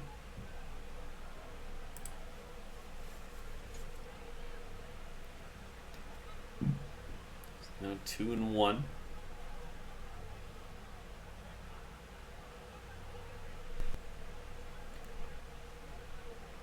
Wide stance on loading, and that is ball 3.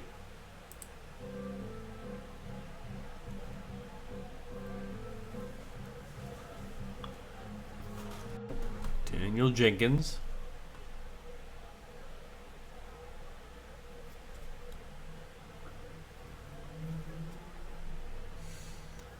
Mountjoy looking off to first. He'll wind up and fire. This one out to right field. And Amir Pinero heading all the way to third base, and that's about as far as he will get. As Jenkins will stop up at first. And it's a 5th inning single for Daniel Jenkins. So now runners on the corners.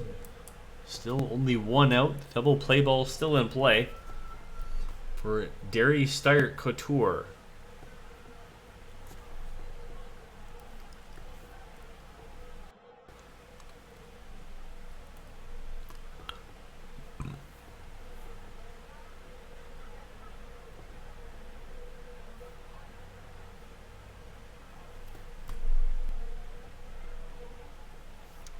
First pitch of the at-bat. And that'll be swung on and fouled approximately 6 feet for strike 1.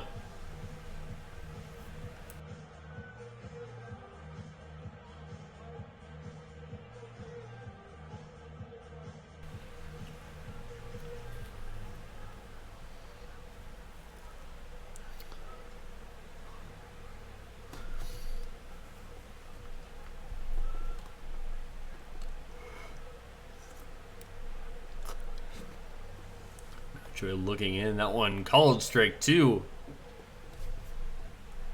on the fastball. And Steyert Couture, excuse me, down 2 strikes now.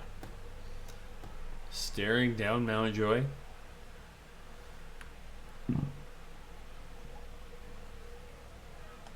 And high, strike 3, and safe is Daniel Jenkins at second on the stolen base, but runners on second and third with 2 out.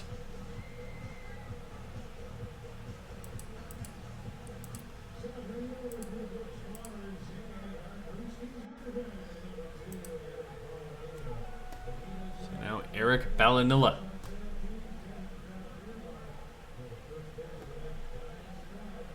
See if he can knock in the 2 runners on base. 1 on second, 1 on third. Brooks up 6-1 here in the top of the 5th inning. First pitch wide for ball 1.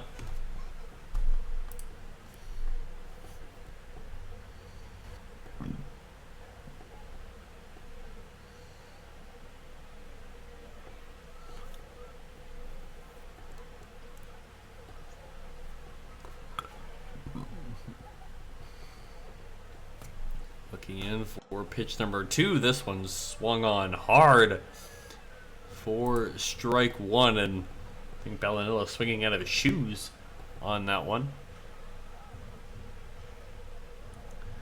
He'll step back in, got a fire in his belly. We'll see what he can do. Count even at 1. 2 on. And he'll take this one potentially for a ride. It's all the way up to center field. And it's over the fence. A 3-run home run for Eric Ballanilla, his 12th of the season. And it is 9-1 for Brooks. 2 out, 2 on, not a problem for the Bombers slugger.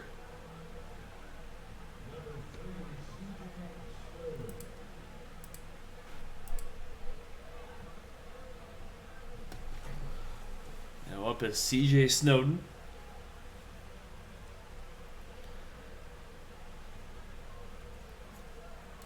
And perhaps could be a shorter outing for Nate Mountjoy, as well as the first pitch. This one taken to deep to left center, and this one off the wall.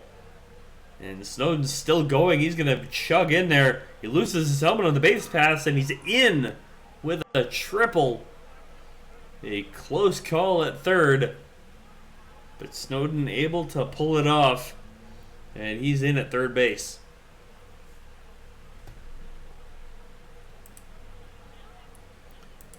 I have to reset my score bug. There are 2 outs here in the top of the 5th.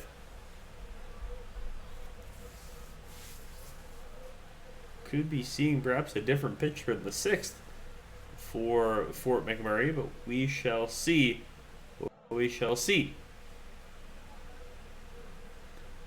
Up to that, Owen Fernandez. He's 0-2.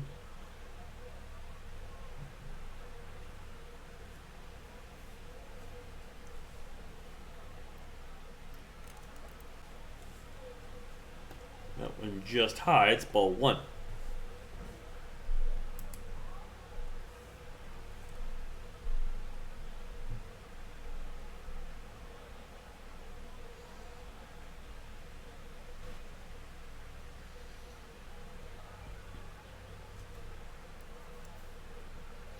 They'll wind up the throw, and again, just high on Fernandez. It's ball 2. Trying to keep that delivery down. Perhaps just letting go on the follow through a bit too early.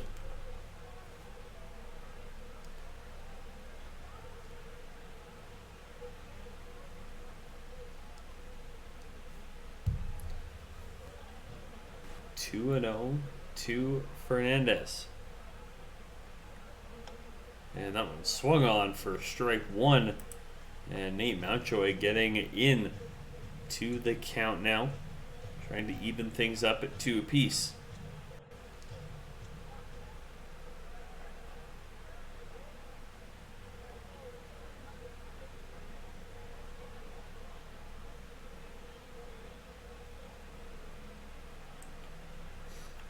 Again, this one fouled off. Now 2-2. Again, Mountjoy getting the count that he wants. Now just 1 strike away from ending the inning.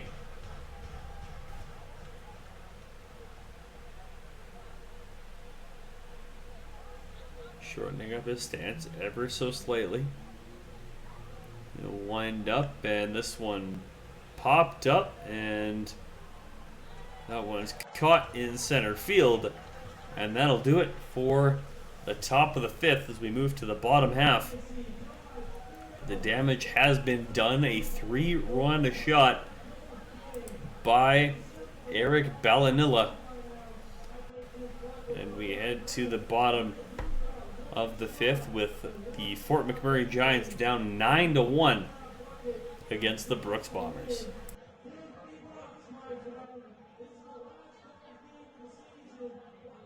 For over a century, we've been more than just lawyers. We're your neighbors, your friends, and your strongest advocates. With 15 locations across the prairies, we're everywhere you are.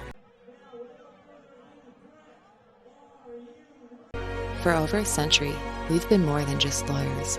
We're your neighbors, your friends, and your strongest advocates. With 15 locations across the prairies, we're everywhere you are. Stringham, your local lawyers.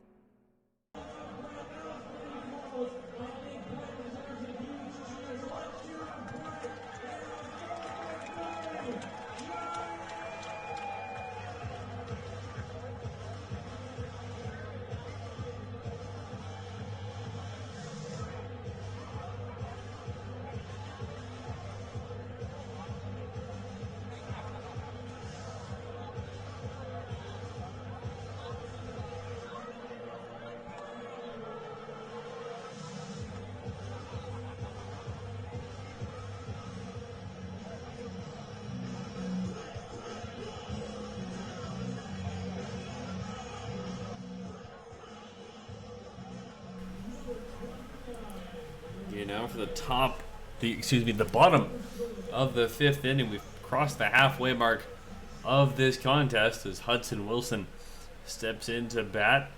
0 for 1 so far this evening. As the sun looks like it's starting to set just a little bit here in Fort McMurray.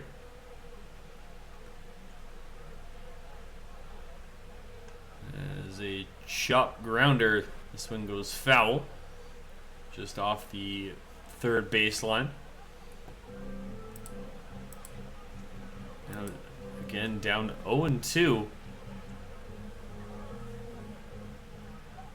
to Lucas Mahoney. He's got 3 strikeouts so far through 4 innings.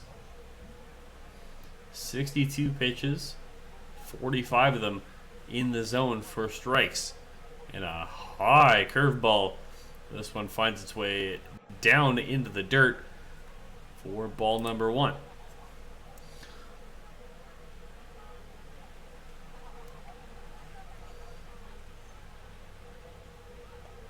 This one stays up high, perhaps a little bit more of a slider.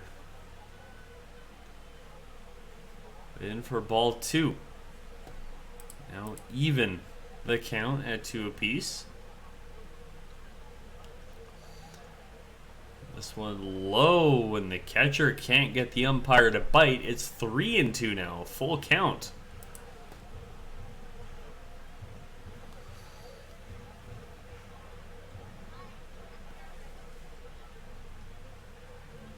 Now ahead in the count. 3-2. This one up the middle, and it's going to be a single.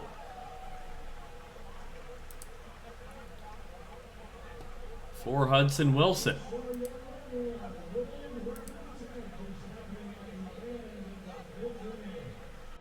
As Miguel Tetreault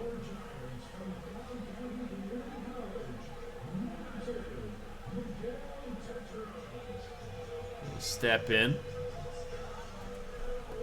as a runner on first. But again, Lucas Mahoney still out there, 4 innings. We'll see what he can do. Perhaps get that double play ball.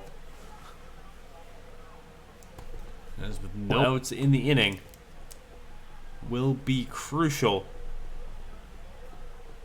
to the Bombers' efficiency, as they have been putting on a clinic offensively, currently sitting at 9-1 off a 3-run shot in the top half of the inning.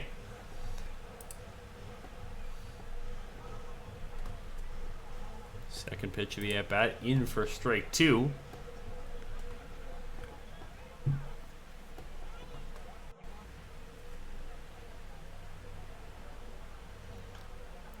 And that one chopped down the first baseline for a foul ball. As Tetro is still down 0-2.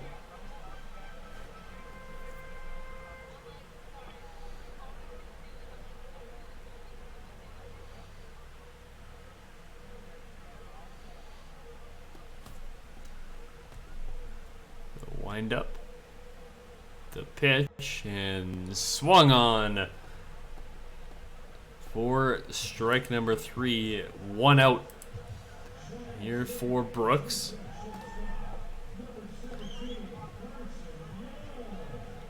So Carson Young hit by pitch in his first at bat of the evening, and we'll see if he can put one in play here in the bottom of the 5th. Get something going here, and credit to the Giants fan base here is again looks like a single out to left field, as sure enough Young will stop up at first and Wilson will motor into second base. So now 2-1 with 1 out, and Keita Fujino will step into the batter's box. As I was saying, a credit to the Giants fan base here for still sitting in on a game like this. It's never easy to watch your team go down 8 runs, especially in the first 3 or so innings, 3 or 4. See what the Giants can do here as a ball 1 taken by Fujino.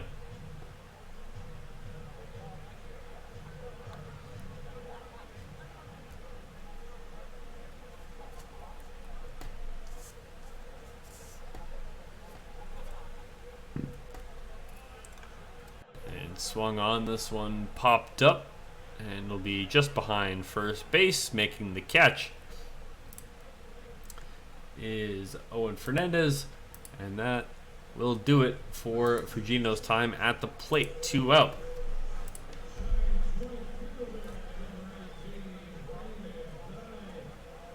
Braden Dyke stepping in, over 2. Mahoney looking for his 5th complete inning. Allowed the 1 run in the bottom of the 1st, but has not looked back.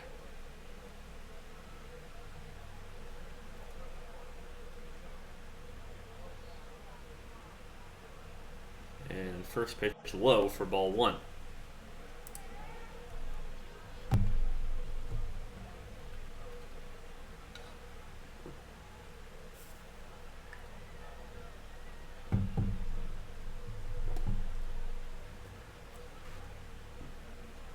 Still runners on first and second, and this one flown high up in the air, but again foul to even the count at 1.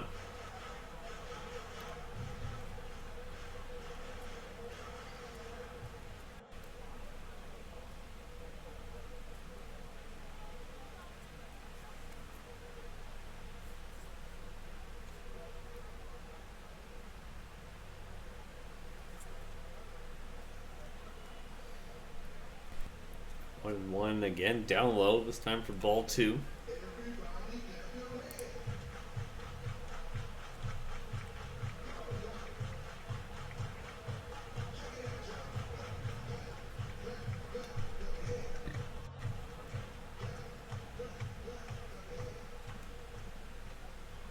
Braden Dick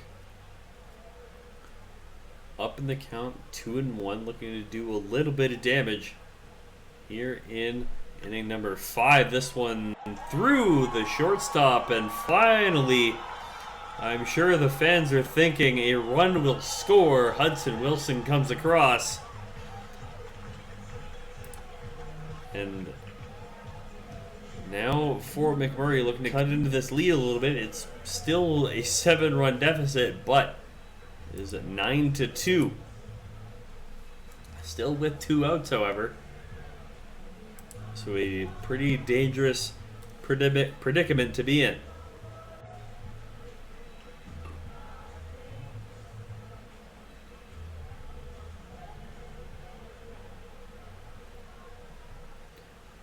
Nick Salvi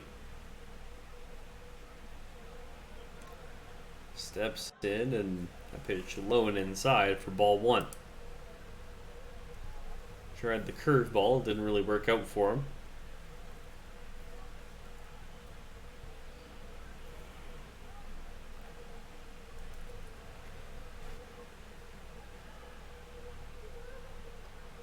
Again, the curveball, this one just low the zone for ball two.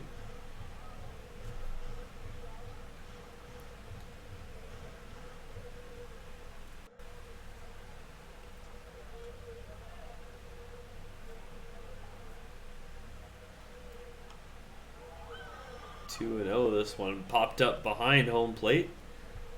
And that one's going to be a souvenir. But Lucas Mahoney moving up to 2-1 in the count.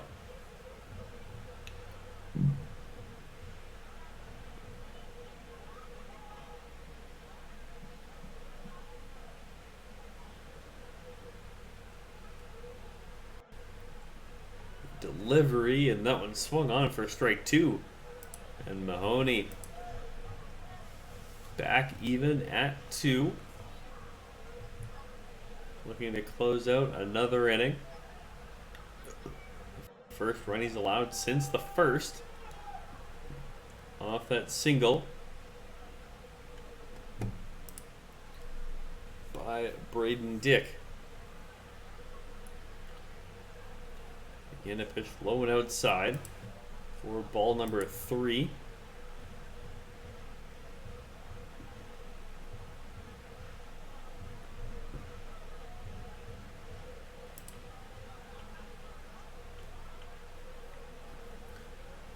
Checking for Mahoney. He will throw that pitch inside. It's fouled off. Look like it got quite a bit in on the hands, but we will redo that one. This count remains 3-2.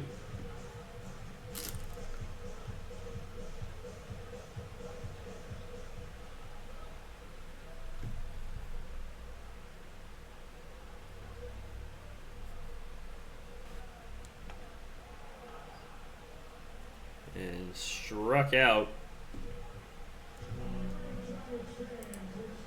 was Nick Salvi. So he goes down swinging to end the 5th inning. We head to the 6th as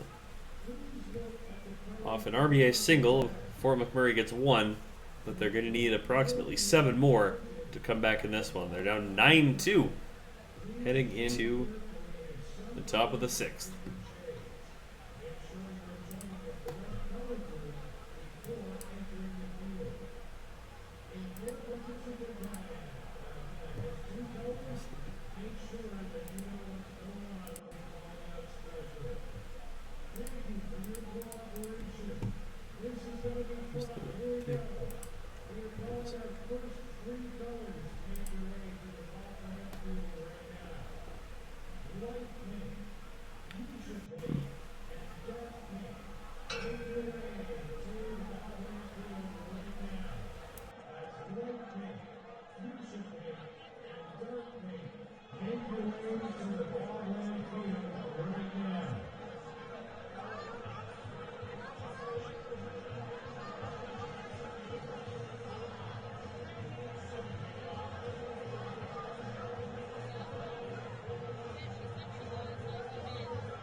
Those colors again going to the bottom field.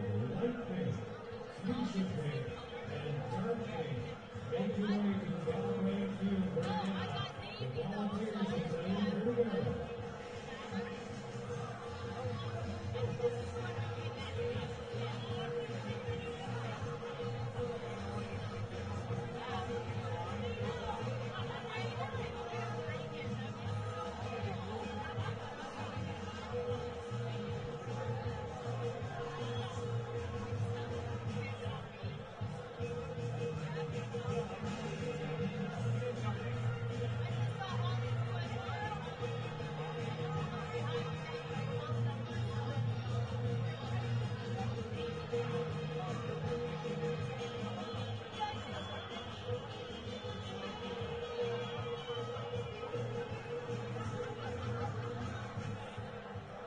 see Stalker over there on the ball man field right now. I know he's looking to be counted for this big deal.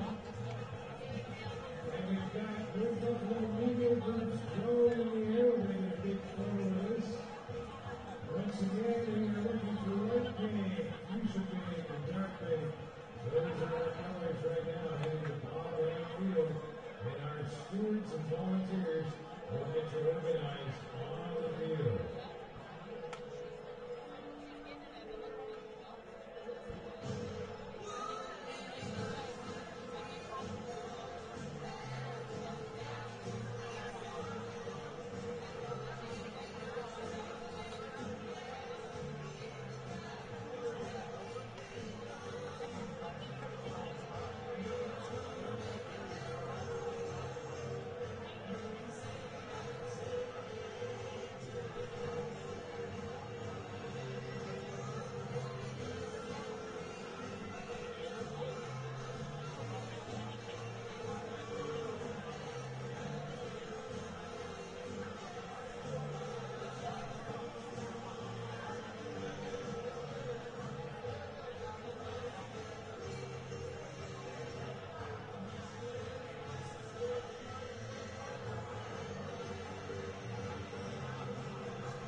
Once again, if you have light pink, fuchsia pink, or dark pink on your lanyard, you can please make your way to the Bob Lamb Field.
We are looking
Lime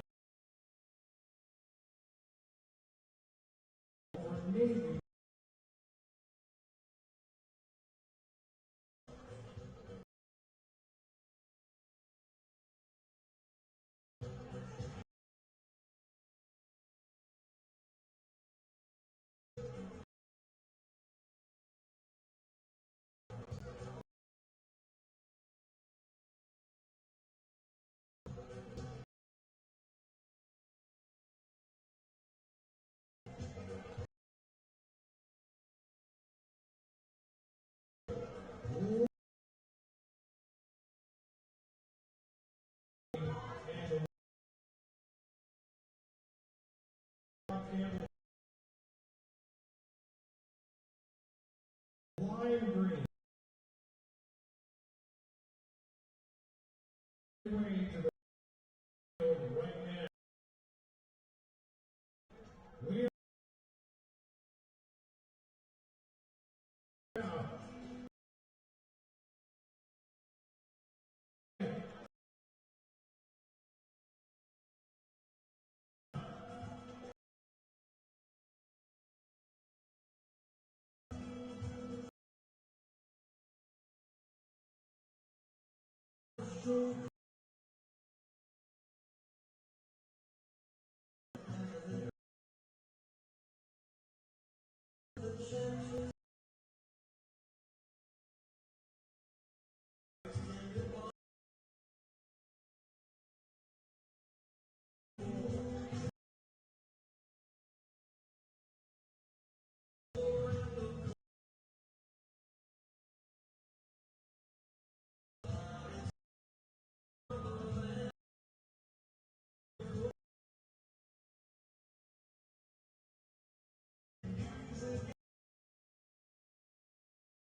lime green. Make your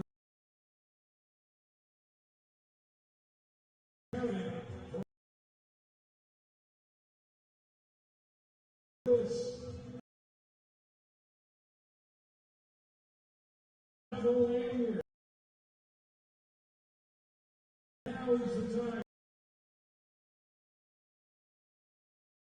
Over there.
Jerseys.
Let's go.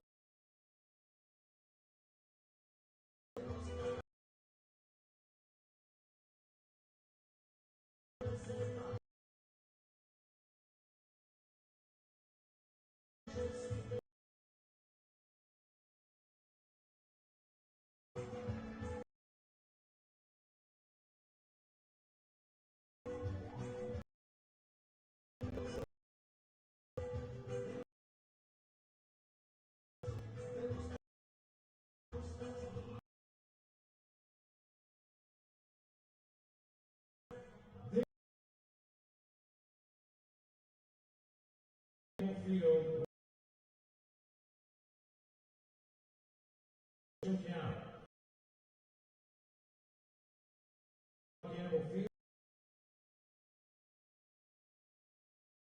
Stay with your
All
of the numbers.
Hello, everybody.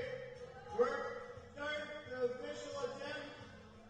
We'll all need to be in the venue and do not move at the venue for 1 minute. So if there's anybody in the stadium that needs to get over here, you got about 35 seconds. And your group, and then we're under 1 minute.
Tigers lead it by 10 minutes, and we will find out if Green Bay are a world record attack. So once again, we'll find out in about 10 minutes if one of you the Guinness Book of World Records.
General manager of the Fort McMurray Giants.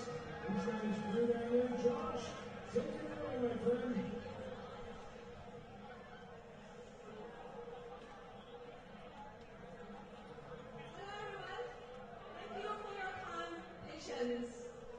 I'm Tina again. So after the calculation, I would like to announce the record title of largest gathering of people wearing Aloha Hawaii shirts. The current record weight is 1,254. And with all of your great efforts, your final result is 1,280.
Welcome back to the WCBL on Flow Sports. Once again, my name is Dos Patricia, and I do apologize for the significant delay. It was about 45 minutes or so as the crowd in here in Fort McMurray setting a record for most people wearing Hawaiian-themed shirts in one venue at a time. And quite honestly, it was certainly something to see, as not something you expect out of a northern town such as Fort McMurray, but regardless, it is an accomplishment nonetheless. We picked this game up in the top of the 6th inning, where the Brooks Bombers leading the home side Fort McMurray Giants by a score of 9-2, as a late RBI single from Braden Dyke scored Hudson Wilson to make it 9-2. Although a 3-run home run by Eric Ballanilla for Brooks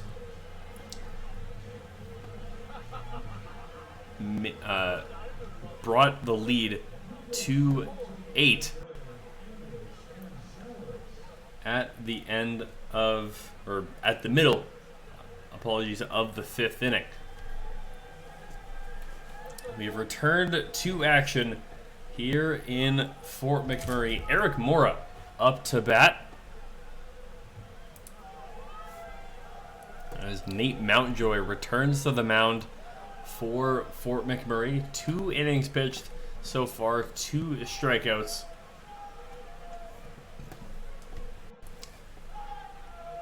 And it appears that Fort McMurray has made a substitution as Red Hodgins has been replaced at catcher with Caleb Mercer for the remainder of this one.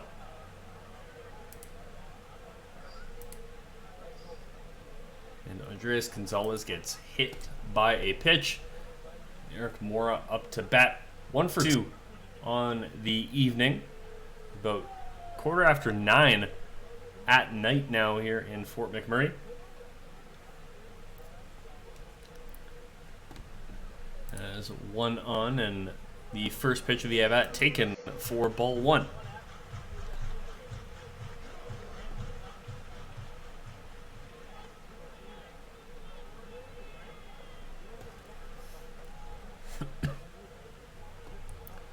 Wind up the pitch and swung on for strike 2.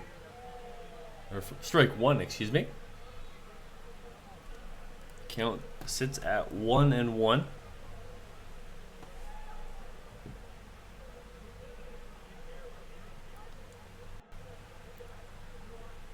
Mountjoy winds, delivers, and that one swung on for strike 2. Some good movement on those pitches as well, getting a pretty good velocity. Seems to have the control, well, for lack of better phrasing, under control. 1-1 is the count, and that one down low as he'll go to 2 balls and 1 strike. Again, the runner on first.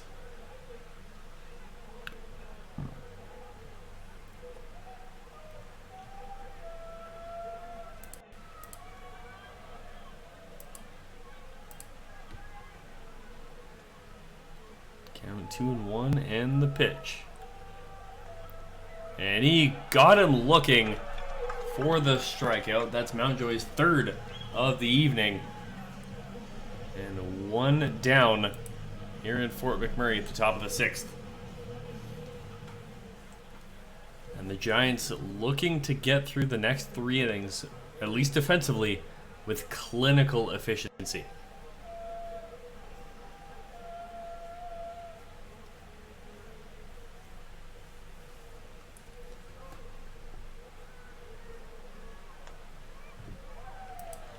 First pitch in for a strike. It's 0-1.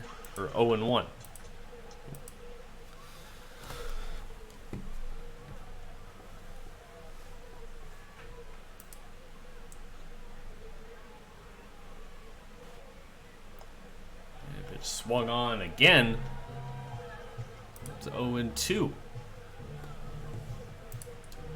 Some good stuff here. That is not Nate Mountjoy, as they have made a substitution here. I don't believe I saw it, and swung on for strike 3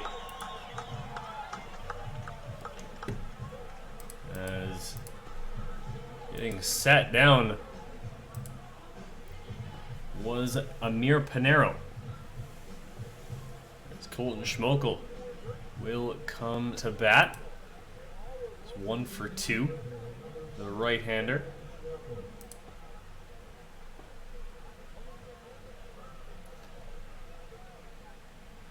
As Braden Wilson now on the mound for Fort McMurray. As that pitch in for ball 1.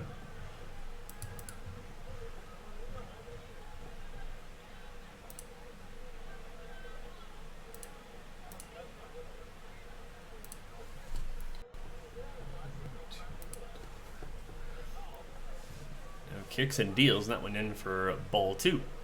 So 2-1 now for Colton Schmokel.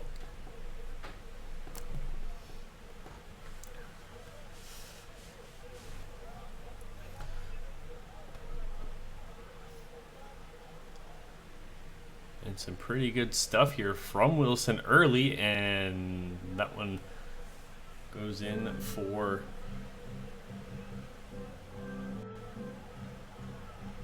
that one, ball 2, and maybe behind just a little bit. As again, apologies, I am calling this game remotely, as it could not be in Fort McMurray tonight, as that ball grounded down to shortstop, and that one will get in to first base, 4 and out, and that will do it for the top of the 6th inning. As 3 up and 3 down here for Fort McMurray, we head to the bottom of the 6th. Still 9-2 in favor of the visiting Brooks Bombers, but the Giants perhaps showing some life here in the late stages of this game.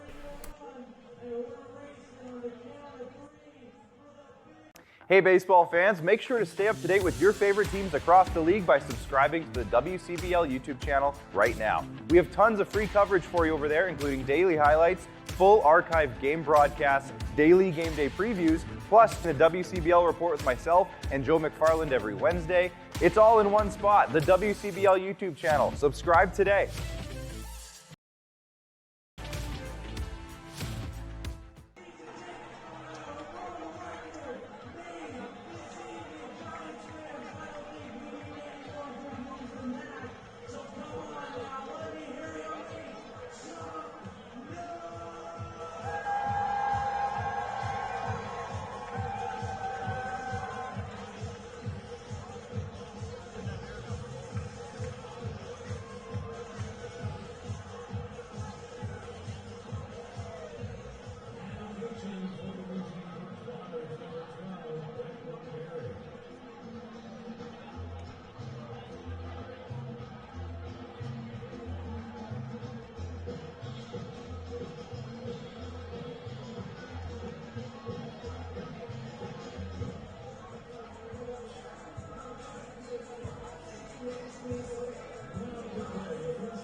we are back here for the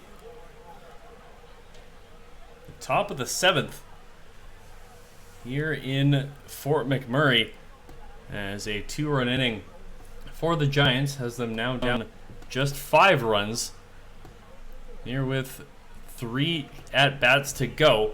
But right now they sit on defense here against Daniel Jenkins. With a 2-0 count, Braden Wilson on the mound after 1 full inning of work, 2 strikeouts. And again, another ball here.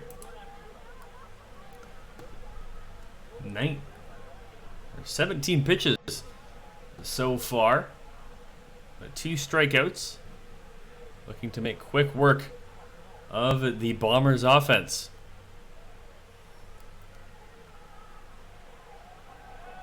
And that one called strike 1. And it looked like Jenkins was ready to trot off to first base as he digs back in the box.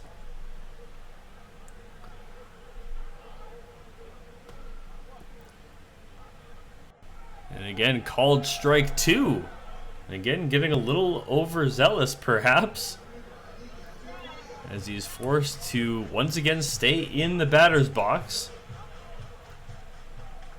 The 5th pitch of the at-bat by Wilson. And that one will go down for ball 4. And Jenkins will reach as the leadoff batter. Gets on with a walk. And Derry Stark Couture will step in.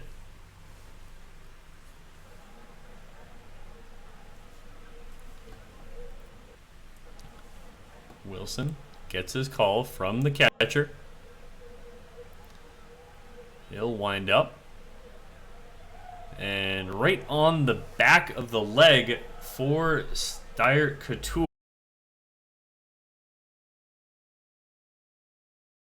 So now 2 on here for Brooks early in the inning. There's still no outs. We'll see if Wilson can get himself out of this.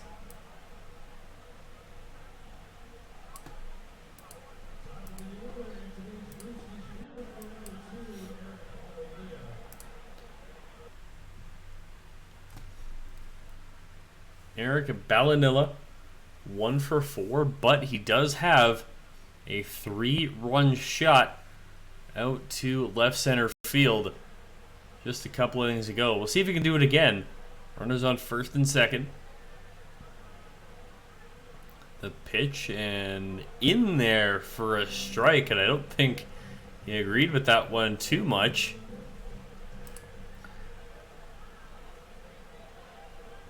We'll see what comes out of this. Wilson nods. He'll wind up. Runners electing not to move. There he goes, trying to steal second, but steal third, excuse me. But pitch to Ballanilla fouled off. As it looks like Jenkins wanted to make a break for third, but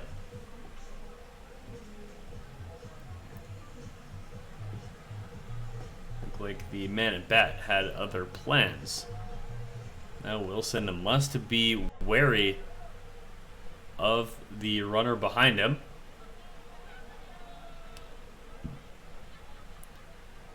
Takes a look back. And he will make the throw, but Jenkins called safe on the tag. Still 0-1 the count. Or 0-2 the count, excuse me. Looking for the third pitch of the at-bat.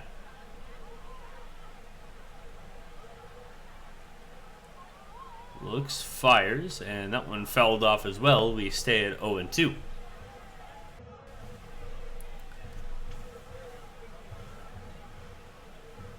Not exactly an efficient inning here for Braden Wilson and the Giants. But there's still a chance to make quick work of the remainder of this lineup.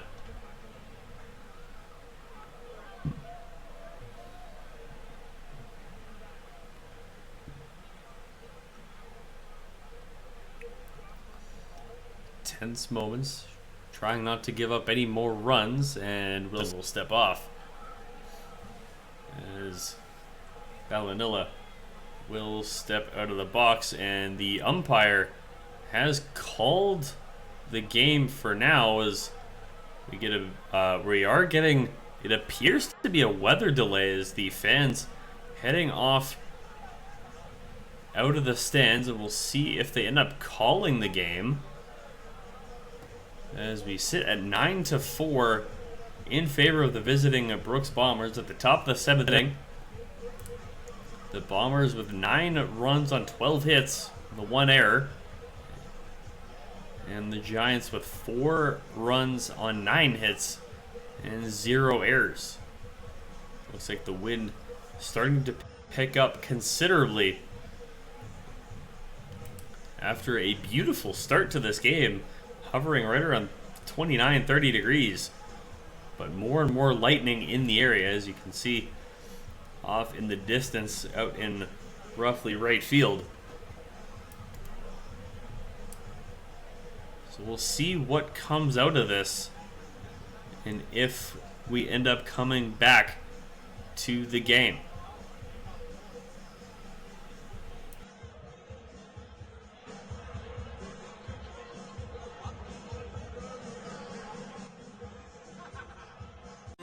Have you ever wondered if there's one thing that connects people from across our province?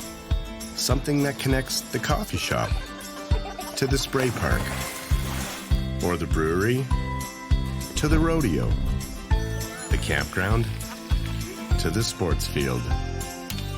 It's pretty amazing when you think about how it's all connected, because it truly is. And it's all we think about, so you don't have to.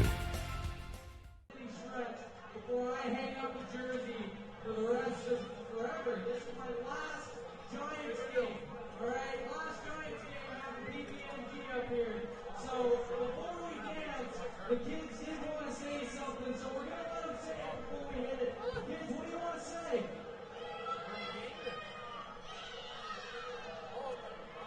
Sounds like they're gonna miss me. I'm gonna miss all of you awesome folks here too. I appreciate how awesome you guys have been to me. I've had a blast here at Legacy Village Field. So one last time, kids, say it with me. DJ Dom, hit it, buddy!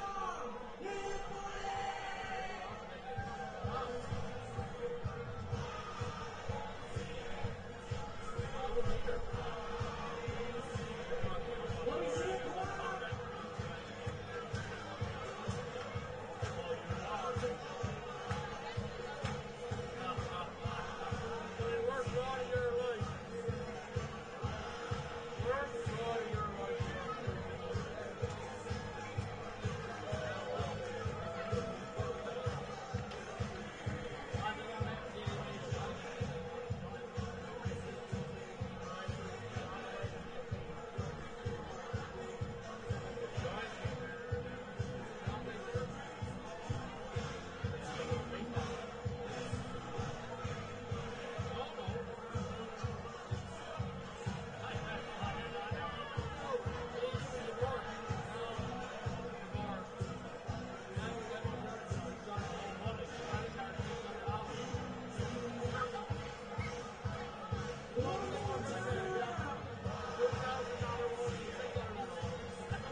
Well, folks, it looks like the game may have been called on account of the weather. It is a little difficult to know for sure, but as mentioned, there is a pretty nasty looking storm cooking out in right field just above the tree line. As we see one of the Bat Kids running out on the third baseline, perhaps enjoying what could be to come. He'll take a quick breather. If this is, in fact, the end of the game, it has been a pleasure to work my first ever baseball game here for the Fort McMurray Giants here at Legacy Dodge Field. I hope to be back, and whether that be in whenever the delay is done, which according to the fireworks that are happening, I doubt that will be the case. But if so, then I will see you when I see you. And for those that may watch hockey this upcoming season, I will be back as the Sherwood Park U18 AAA Kings play-by-play broadcaster for the 2026-2027 season. My name has been Dawson Patrician, and this is me signing off from Flow Baseball.